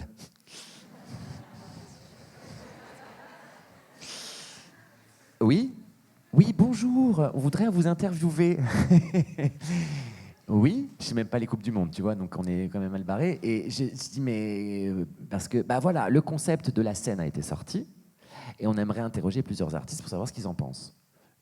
Vraiment, les Jeux Olympiques, c'est loin. J'ai un peu vu comment ça se passerait sur la scène, mais bon, c'est le Covid et tout ça, Angers, c'est bordel et tout ça. Je dis, oui, si vous voulez et tout ça. Donc je vais à l'interview et je dis nimp. Je dis, oui, c'est une super idée. Enfin, en même temps, il ne faudrait pas que ce soit ni la parade Disney, ni le Puy du Fou, parce qu'en vrai, il y a des monuments, mais so what? En fait, c'est joli, mais bon, sortir de la carte postale pour essayer quand même d'avoir du récit. Donc finalement, je ne dis pas si nimp que ça, mais je dis nimp au sens où je dis, oui, ce serait génial que tous les athlètes soient tour de Paris et arrive par des bus de toute la périphérie de Paris, et avec les bus après qui iraient dans l'eau, qui seraient amphibies et tout ça. Et ce serait génial que les têtes des rois, je dis ça, les têtes des rois et des reines roulent sur la Seine à côté et tout ça. Voilà, je dis ça. Je dis des trucs comme ça. Mais elle me dit, il y aura d'autres artistes et tout. Donc moi, je pense qu'il y a 10 lignes, avec, j'ai des petits, tu vois, tic, tic, tic, avec d'autres artistes. Et puis le journal sort à J-1000 des Jeux Olympiques. Et je l'ouvre, enfin je l'achète, donc j'achète l'équipe, c'était rigolo, parce que j'avais jamais acheté ce journal. Et je l'ouvre, et paf, il m'avait mis en double page, quoi. Tout ce que j'avais dit, il l'avait mis. Et je me dis, mais c'était pas le deal du tout. Bon, de toute façon, voilà, bon, c'est fait, allez, ciao, bye. Et donc, je continue ma vie, tatati, tatata. Sauf que le journal est lu par le comité d'organisation. J'avais pas encore fait Starmania, tout ça. Hein. Et je reçois un appel de Thierry Reboul qui me dit bonjour, voilà l'article, je l'ai lu. Vous êtes en train de préparer en plus 24 heures de théâtre. C'est intéressant. Est-ce qu'on peut se parler? Et moi, je comprends à ce moment-là que c'est pour faire partie d'un groupe de consultants où moi, je serais le référent spectacle vivant. Il y aurait un référent ou une référente danse, musique, etc. Et donc je dis oui, bien sûr. Donc on parle, et je lui redis ça. Je lui redis le récit quand même, ça me semble important parce que qu'est-ce qu'on va raconter? Le monde est à Paris, le monde regarde Paris. Qu'est-ce que Paris dit au monde, quoi? C'est ça qui me semble le plus important, etc. On parle. Il me dit est-ce que tu accepterais de rencontrer Tony Estanguet? Je dis pas de souci. Donc je me souviens, c'était le jour de la fête de la musique, le 21 juin, je rencontre Tony Estanguet et je lui redis la même chose.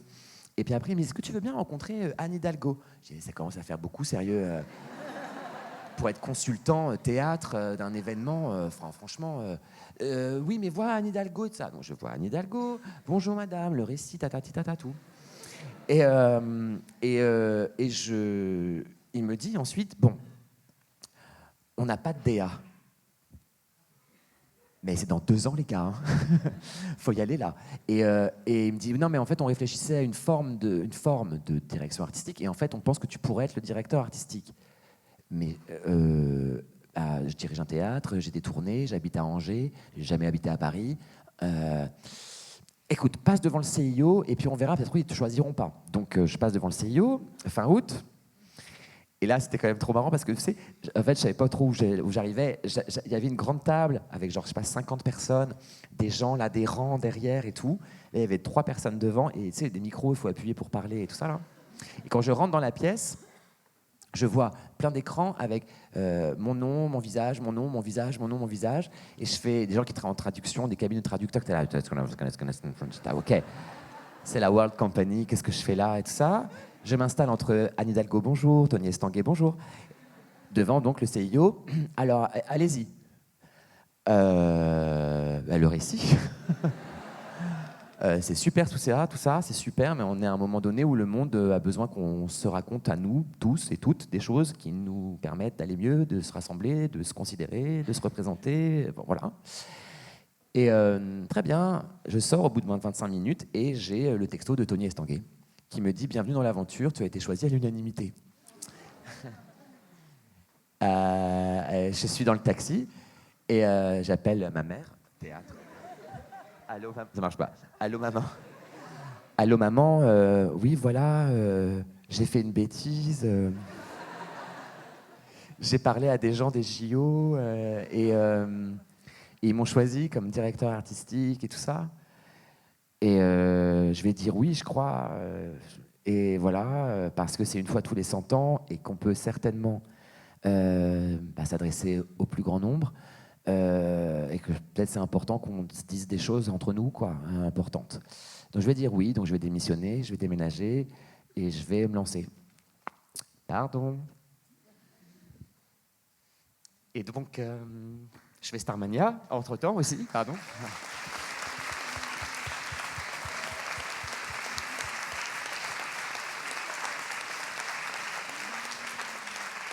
À chaque fois, c'est trop sympa. À chaque fois que je raconte ça, non, mais c'est parce que c'est un peu, ça change la vie forcément. Et donc je fais Starmania après, et après donc je m'y mets en décembre, juste après Starmania. Et donc j'arrive et là, entre temps, je dis à Thierry, bon, si on fait un récit, il faut des auteurs et des autrices en fait. Donc il faut qu'on prenne des gens qui sont d'univers différents. Donc je fais appel à ces 4-là qui acceptent, que je connaissais pas, je connaissais que Damien Gabriac, qui était un acteur qui travaillait avec moi et qui est dramaturge aussi et metteur en scène. Et donc tous les 5, on s'enferme pendant 2 mois et on s'enferme pas que d'ailleurs parce qu'on va faire le tour enfin on va sur les quais, on prend des bateaux, c'est un froid de canard et tout ça. Ah oui, la statue d'Henri IV, ah, génial et tout ça. Ah oui, d'accord, la conciergerie, Marie-Antoinette, ah oui, la prison, d'accord, ah oui, d'accord, tata. Bon, bref. Et en mars 2023, le récit est écrit et validé par les instances organisatrices, à savoir la ville de Paris, le CIO, le comité d'organisation et le président de la République, à qui on a présenté. Voilà. Et donc, ce récit étant validé, on passe à la deuxième étape, deuxième équipe, avec des créateurs et créatrices qui sont, pour le coup, vraiment dans chaque domaine et qui vont avoir comme mission de traduire, c'est ça aussi comme ça que je donne une définition de la mise en scène, qui vont traduire ce récit, alors, ou par de la danse, ou par du costume, ou par de la musique, ou par etc. Et donc, ça, on le fait entre mars et juin 23, et en juin 23, la cérémonie est finie. Elle est dessinée, il y a les plans, il y a tout. Elle est storyboardée, il y a la cérémonie, donc les 12 tableaux, tout ça. À partir de juin 23, ce qui est plus compliqué, c'est qu'elle est budgétée. Et elle est étudiée pour se faire. Et à partir de là, arrive la bataille avec le réel. Le réel, c'est le budget, mais pas que. C'est la sécurité, c'est l'eau, c'est la solidité des ponts, les pierres. Par exemple, les quais, on ne sait pas, les quais de Paris, comment ils sont faits, tellement ils sont vieux. Donc on ne sait pas si on peut planter un clou dedans, si ça ne va pas s'effondrer, etc. Enfin, il y a plein de contraintes. Chaque monument est une institution en elle-même. Conciergerie, le Louvre, le Orsay, etc. Donc en fait, tout ça, c'est très très long, ça prend beaucoup de temps. Par exemple, si vous regardez le tableau de Gojira sur la conciergerie, il y a des fenêtres qui ne sont pas ouvertes.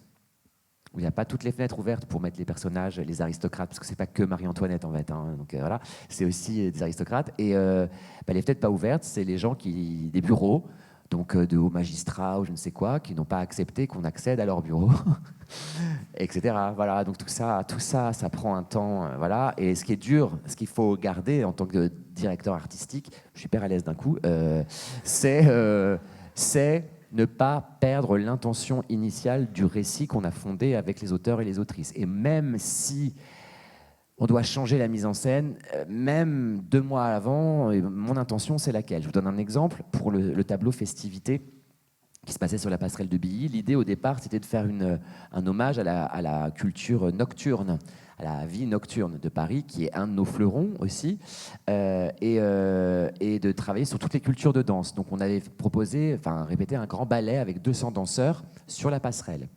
Mais je vous donne un tips, si vous voulez qu'un pont s'écroule, vous mettez 200 personnes qui font la même chose sur le même temps, et le pont entre en résonance, et donc on m'a dit en avril 2024, on fera pas ce tableau. Je dis, attends, comment on fait avec ça? Et là, du coup, les cultures de danse, la vie nocturne, la vie parisienne nocturne, comment est-ce qu'on retwiste le tableau pour qu'il puisse être tel qu'il a été d'ailleurs, avec seulement 50 danseurs qui ne dansent pas, du coup, qui sont juste à défiler sur la passerelle de Billy pour que ça puisse se faire. C'est un exemple parmi d'autres. Donc, voilà, le travail, ça a été ça pendant 1 an, et ça, c'est dur, parce que l'ennemi, le réel, il est coriace, et puis là, il était vraiment multiple. Voilà comment on a préparé tout ça. On est assez content que vous ayez dit NIMP à l'équipe.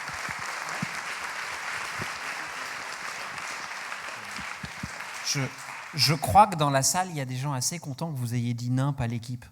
Et que vous ayez dit, ouais. Mais je l'ai relu il n'y a pas si longtemps, et en vrai, c'est marrant, parce qu'en vrai, c'est NIMP, mais les intentions, elles n'ont pas bougé en vrai. Merci Thomas.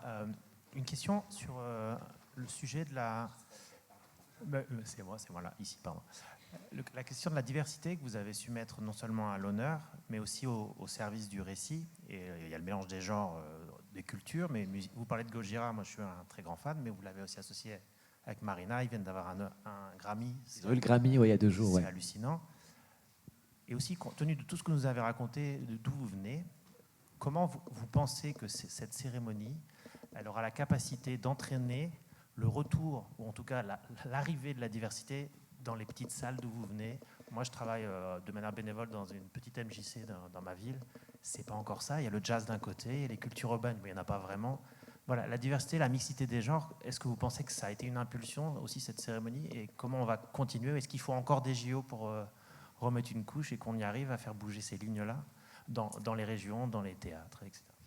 Avant que vous répondiez, une question là-bas, je voudrais être sûr de Oui, oui, bonjour, je suis juste là. Oui. Juste pour continuer du coup sur le thème des cérémonies, j'avais une question plus concernant le soft power qu'elle a permis d'apporter à la France. On a vu plusieurs tableaux avec voilà, des performances drag, ce trouble qui danse et qui s'embrasse dans l'appartement, ou encore même la tête de Marie-Antoinette coupée. Est-ce qu'il y avait derrière votre volonté, ou même une volonté de la marque Paris 2024, de créer une francité ou une image de marque propre à la marque France, plus progressiste? Est-ce que ça vient de vous, ou est-ce que c'est quelque chose qui vous a été demandé au niveau communicationnel en fait? Pour vous répondre, ma maman écoute Gojira maintenant. Donc comme quoi. Non, alors sur la question de la rencontre, en fait, moi je voulais que personne se sente à côté de cette fête. Mais je voulais pas qu'on juxtapose les genres musicaux, les différentes cultures de danse ou musicales ou vestimentaires, etc., ou les unes après les autres, où chacun aurait son petit moment. Je voulais dire, et vous savez quoi, en fait, c'est certainement possible d'aimer, et on peut dans ce pays aimer le rap et l'opéra, en fait. Ça marche, c'est possible, j'en connais. On peut aimer le cinéma d'art et d'essai et le jeu vidéo, ça marche aussi, c'est possible. On peut ne pas, mais on peut aussi. Et regardez, ça peut créer de la beauté, ça peut créer de la surprise, ça peut créer de l'émotion. L'exemple le plus fort, à mon avis, pour ça, c'est Aya avec la garde républicaine. Et ce qui est très joli, c'est que même la garde républicaine elle-même a dit qu'elle devait être dans son temps et qu'elle était fière et heureuse d'avoir accompagné Aya Nakamura. Moi, aux répétitions, je vous assure qu'ils étaient tellement mignons tous, elle, Aya et son équipe et la garde républicaine. Ils se regardaient un peu comme des enfants à un anniversaire qui n'a pas commencé encore. Vous voyez, c'est un peu... voilà.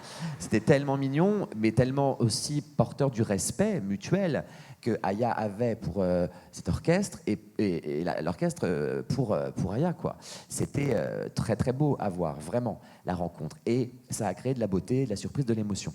Donc, la cérémonie, elle allait contre le discours « on ne se comprend pas », on ne s'aime pas, on ne peut pas vivre ensemble, je te déconsidère, je te méprise. D'ailleurs, si le monde ne marche pas comme moi, je le veux, eh bien, je t'ignore, je te méprise.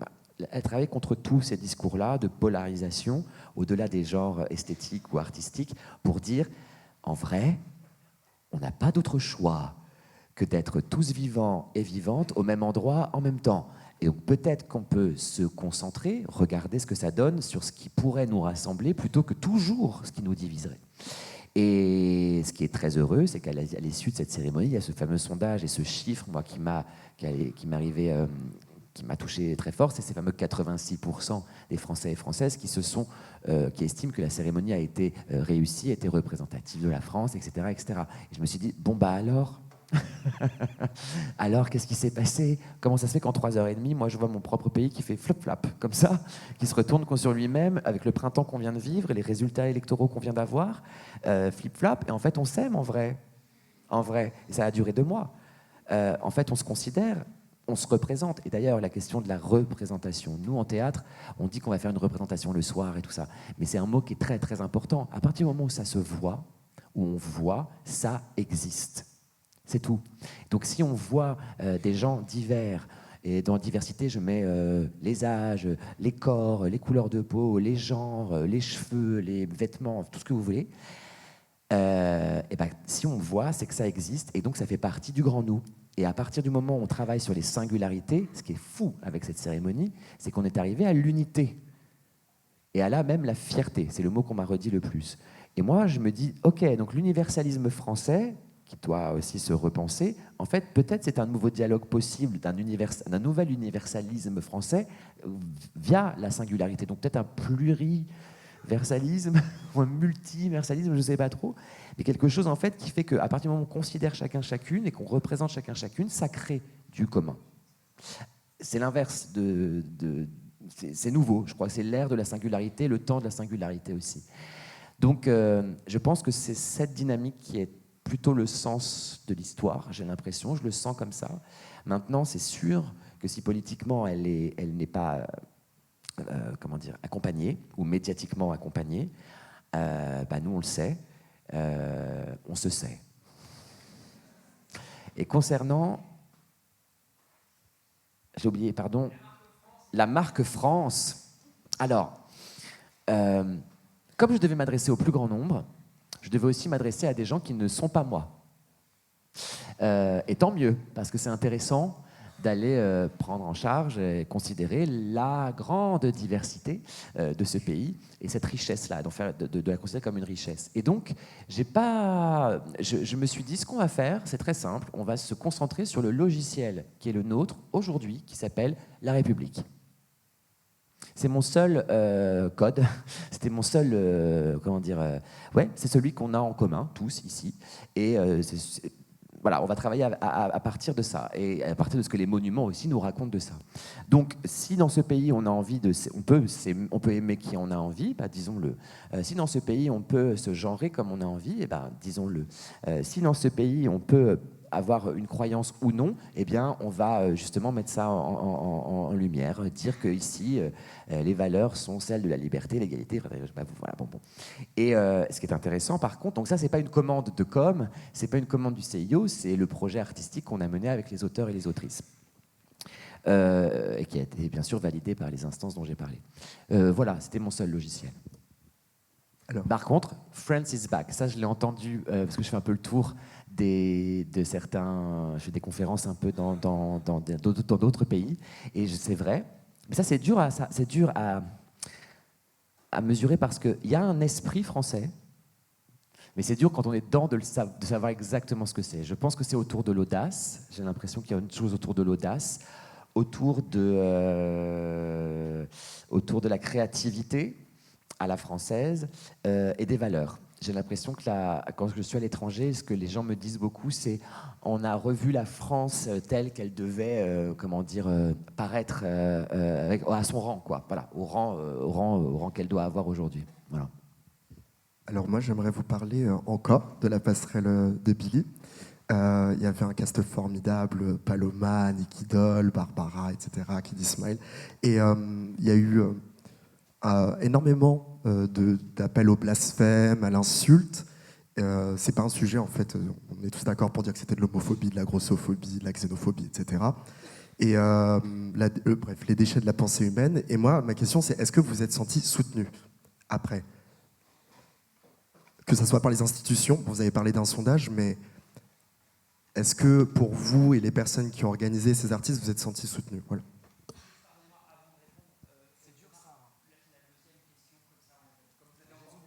Mais je les oublie en vrai. Je vous les rappellerai. Donc juste la deuxième question, si vous voulez bien.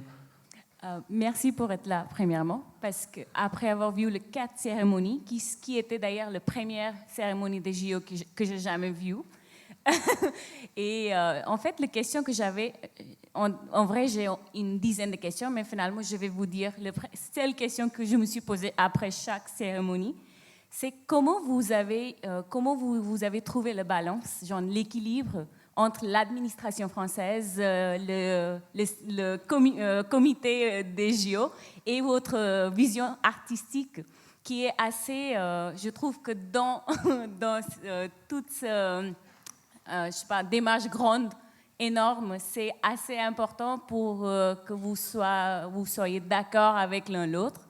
Comment vous avez trouvé l'équilibre ? La première question était donc, est-ce que vous êtes senti soutenu ? La deuxième, c'est comment est-ce qu'on fait pour que les institutions françaises retrouvent l'audace ? Oui.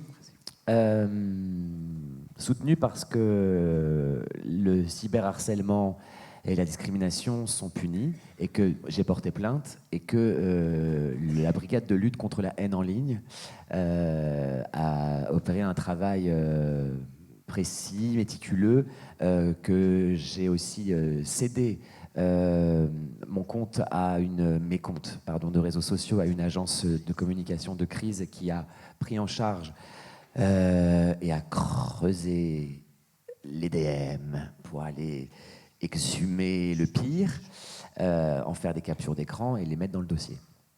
Donc ça, oui, il y a une sorte de protection. La République aime tous ses enfants et elle les protège. Voilà. Et donc l'institution, et ben justement,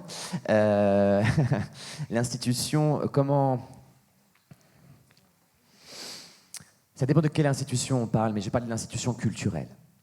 Et je n'ai pas envie de taper sur elle parce qu'elle va mal et qu'elle est démantelée, plus soutenue. En ce moment, il y a comme une espèce de non-croyance, ou en tout cas de mépris ou de scepticisme sur tout ce qui a été construit sur ce XXe siècle d'extraordinaire sur l'institution culturelle, justement au service du plus grand nombre. Mais aujourd'hui, il y a des enjeux nouveaux, il y a beaucoup de dangers, il y a une réalité mondiale pour laquelle on n'est pas, je crois, suffisamment armé, et que la culture doit pouvoir nous donner les outils pour ça. Et donc, elle a 40 ans, notre politique culturelle, et à la quarantaine, j'en sais quelque chose, on fait une crise. Et bien là, c'est là. C'est Jack Lang, le dernier, à avoir mis un vrai mouvement de politique culturelle dans le pays, dont d'ailleurs j'ai eu le fruit, quoi. Donc je suis presque même le fruit, d'une certaine manière. Pas que moi, mais j'ai pu en jouir d'une certaine manière. Mais là, j'ai l'impression que voilà, il est temps d'en refonder une complète, parce que la réalité n'est plus du tout la même qu'il y a 40 ans. Le monde n'est plus le même, les usages ne sont plus les mêmes, les gens n'ont plus les mêmes fonctionnements, même cérébraux, etc. Et que la culture doit servir aujourd'hui, comme elle a toujours servi d'ailleurs, à être un outil, à être quelque chose qui nous arme contre beaucoup de choses. Donc l'institution là-dessus, il faudrait que ce soit d'abord une volonté politique, vraiment au sens premier d'intérêt général, parce que retirer des subventions et ne pas proposer ne pas financer la culture, c'est aussi politique. De quelle culture il s'agit dans ce cas, si on ne la finance plus, et qui l'a fait? Et surtout, voilà, je m'arrête là. Et sur les institutions, après, sur les audaces, en vrai, c'est un truc de peur, de changement d'habitude, voilà.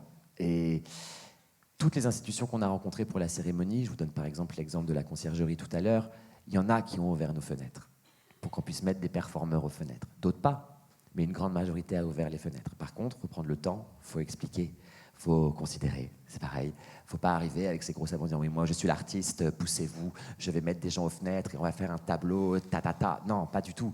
Il faut dire, voilà, et prendre le temps d'expliquer, de considérer, encore une fois, c'est long. Mais c'est possible qu'on nous ouvre les fenêtres quand même. Thomas, juste parce que nous avons aussi une institution ici qui est extrêmement puissante. Il s'agit des appariteurs. Je vais leur parler. Je vais leur dire, attendez, voilà. Vous comprenez, le récit. On est bien entre nous là. Et donc, comme le temps tourne et que je sais qu'il y a encore de nombreuses questions et questions, je vous propose une tornade de questions. Je vous promets, je vous les rappelle après. On va essayer de prendre un max de questions dans le temps qu'il nous reste. Je vais vous demander des réponses relativement brèves, et ce d'autant plus qu'il y a parmi vous un ou une élève, peut-être même deux, qui après auront l'immense privilège d'être dirigés par Thomas Joly. Ah ouais, je savais que ça vous ferait un petit truc. J'ai une question là-bas, ensuite il y a une question...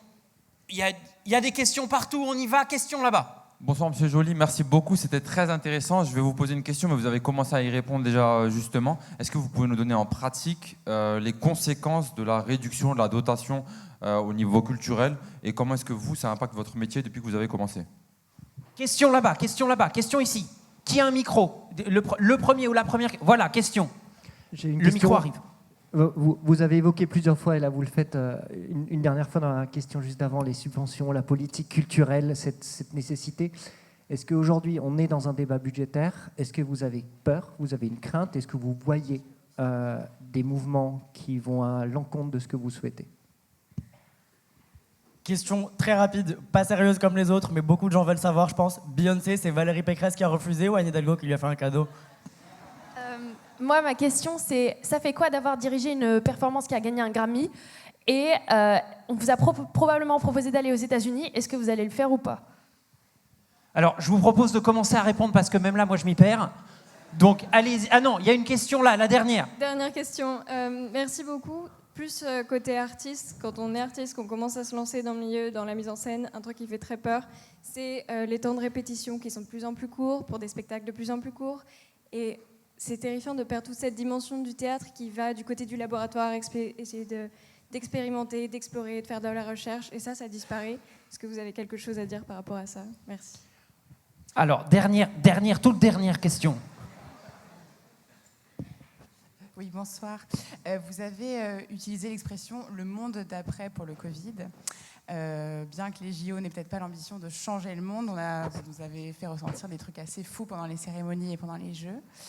Est-ce que vous avez l'impression qu'on a gardé quelque chose de ces sentiments-là? Est-ce que le fameux monde d'après n'est pas trop déceptif selon vous? En tout cas, merci pour les émotions procurées.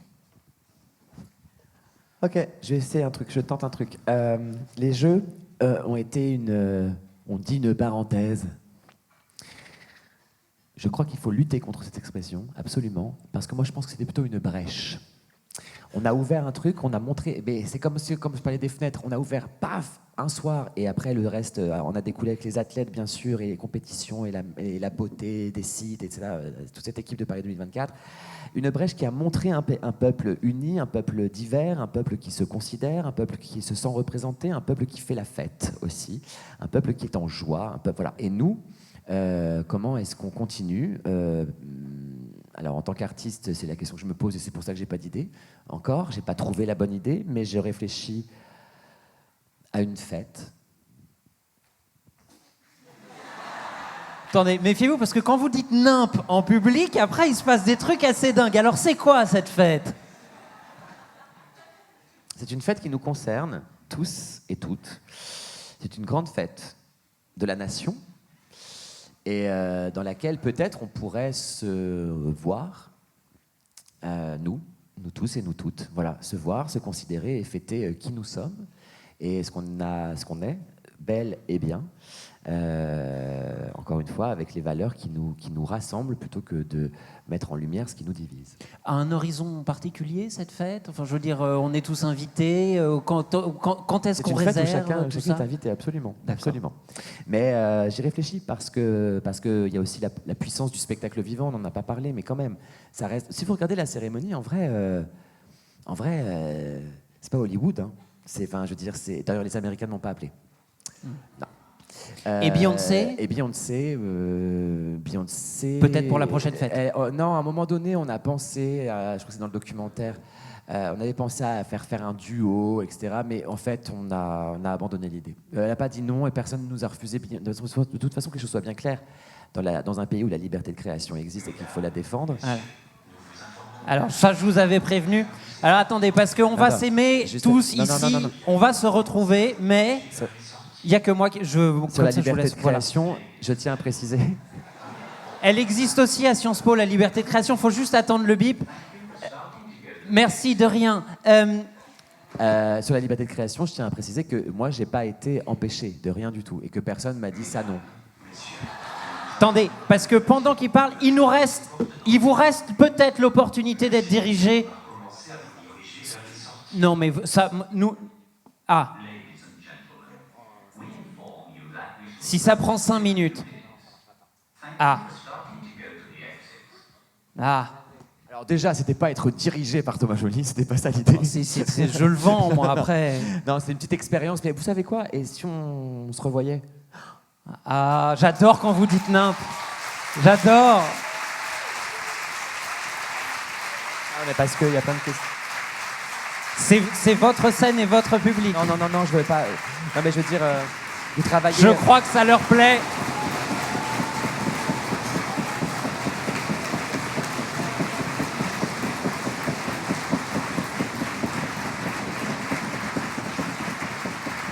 Merci infiniment. Comme il reste quelques minutes, vous travaillez dans les métiers de la culture, je crois. Hein. Voilà. Donc, on a peut-être encore des trucs à se dire, parce que là, on a peut-être... On a à peine commencé. Mais c'est pas que je veux devenir votre prof du tout. Mais je sais pas s'il y a plein de questions, j'imagine qu'on n'a pas répondu. Et voilà, c'est tout. Voilà. Je dis ça comme ça, moi. Après, si vous nous dites que vous revenez, attendez, je vais consulter notre agenda. Alors, l'agenda dit oui. Mesdames et messieurs, peuple de Boutmy, c'était donc la première partie du rendez-vous de la création et de l'impact avec Thomas Joly. Merci beaucoup.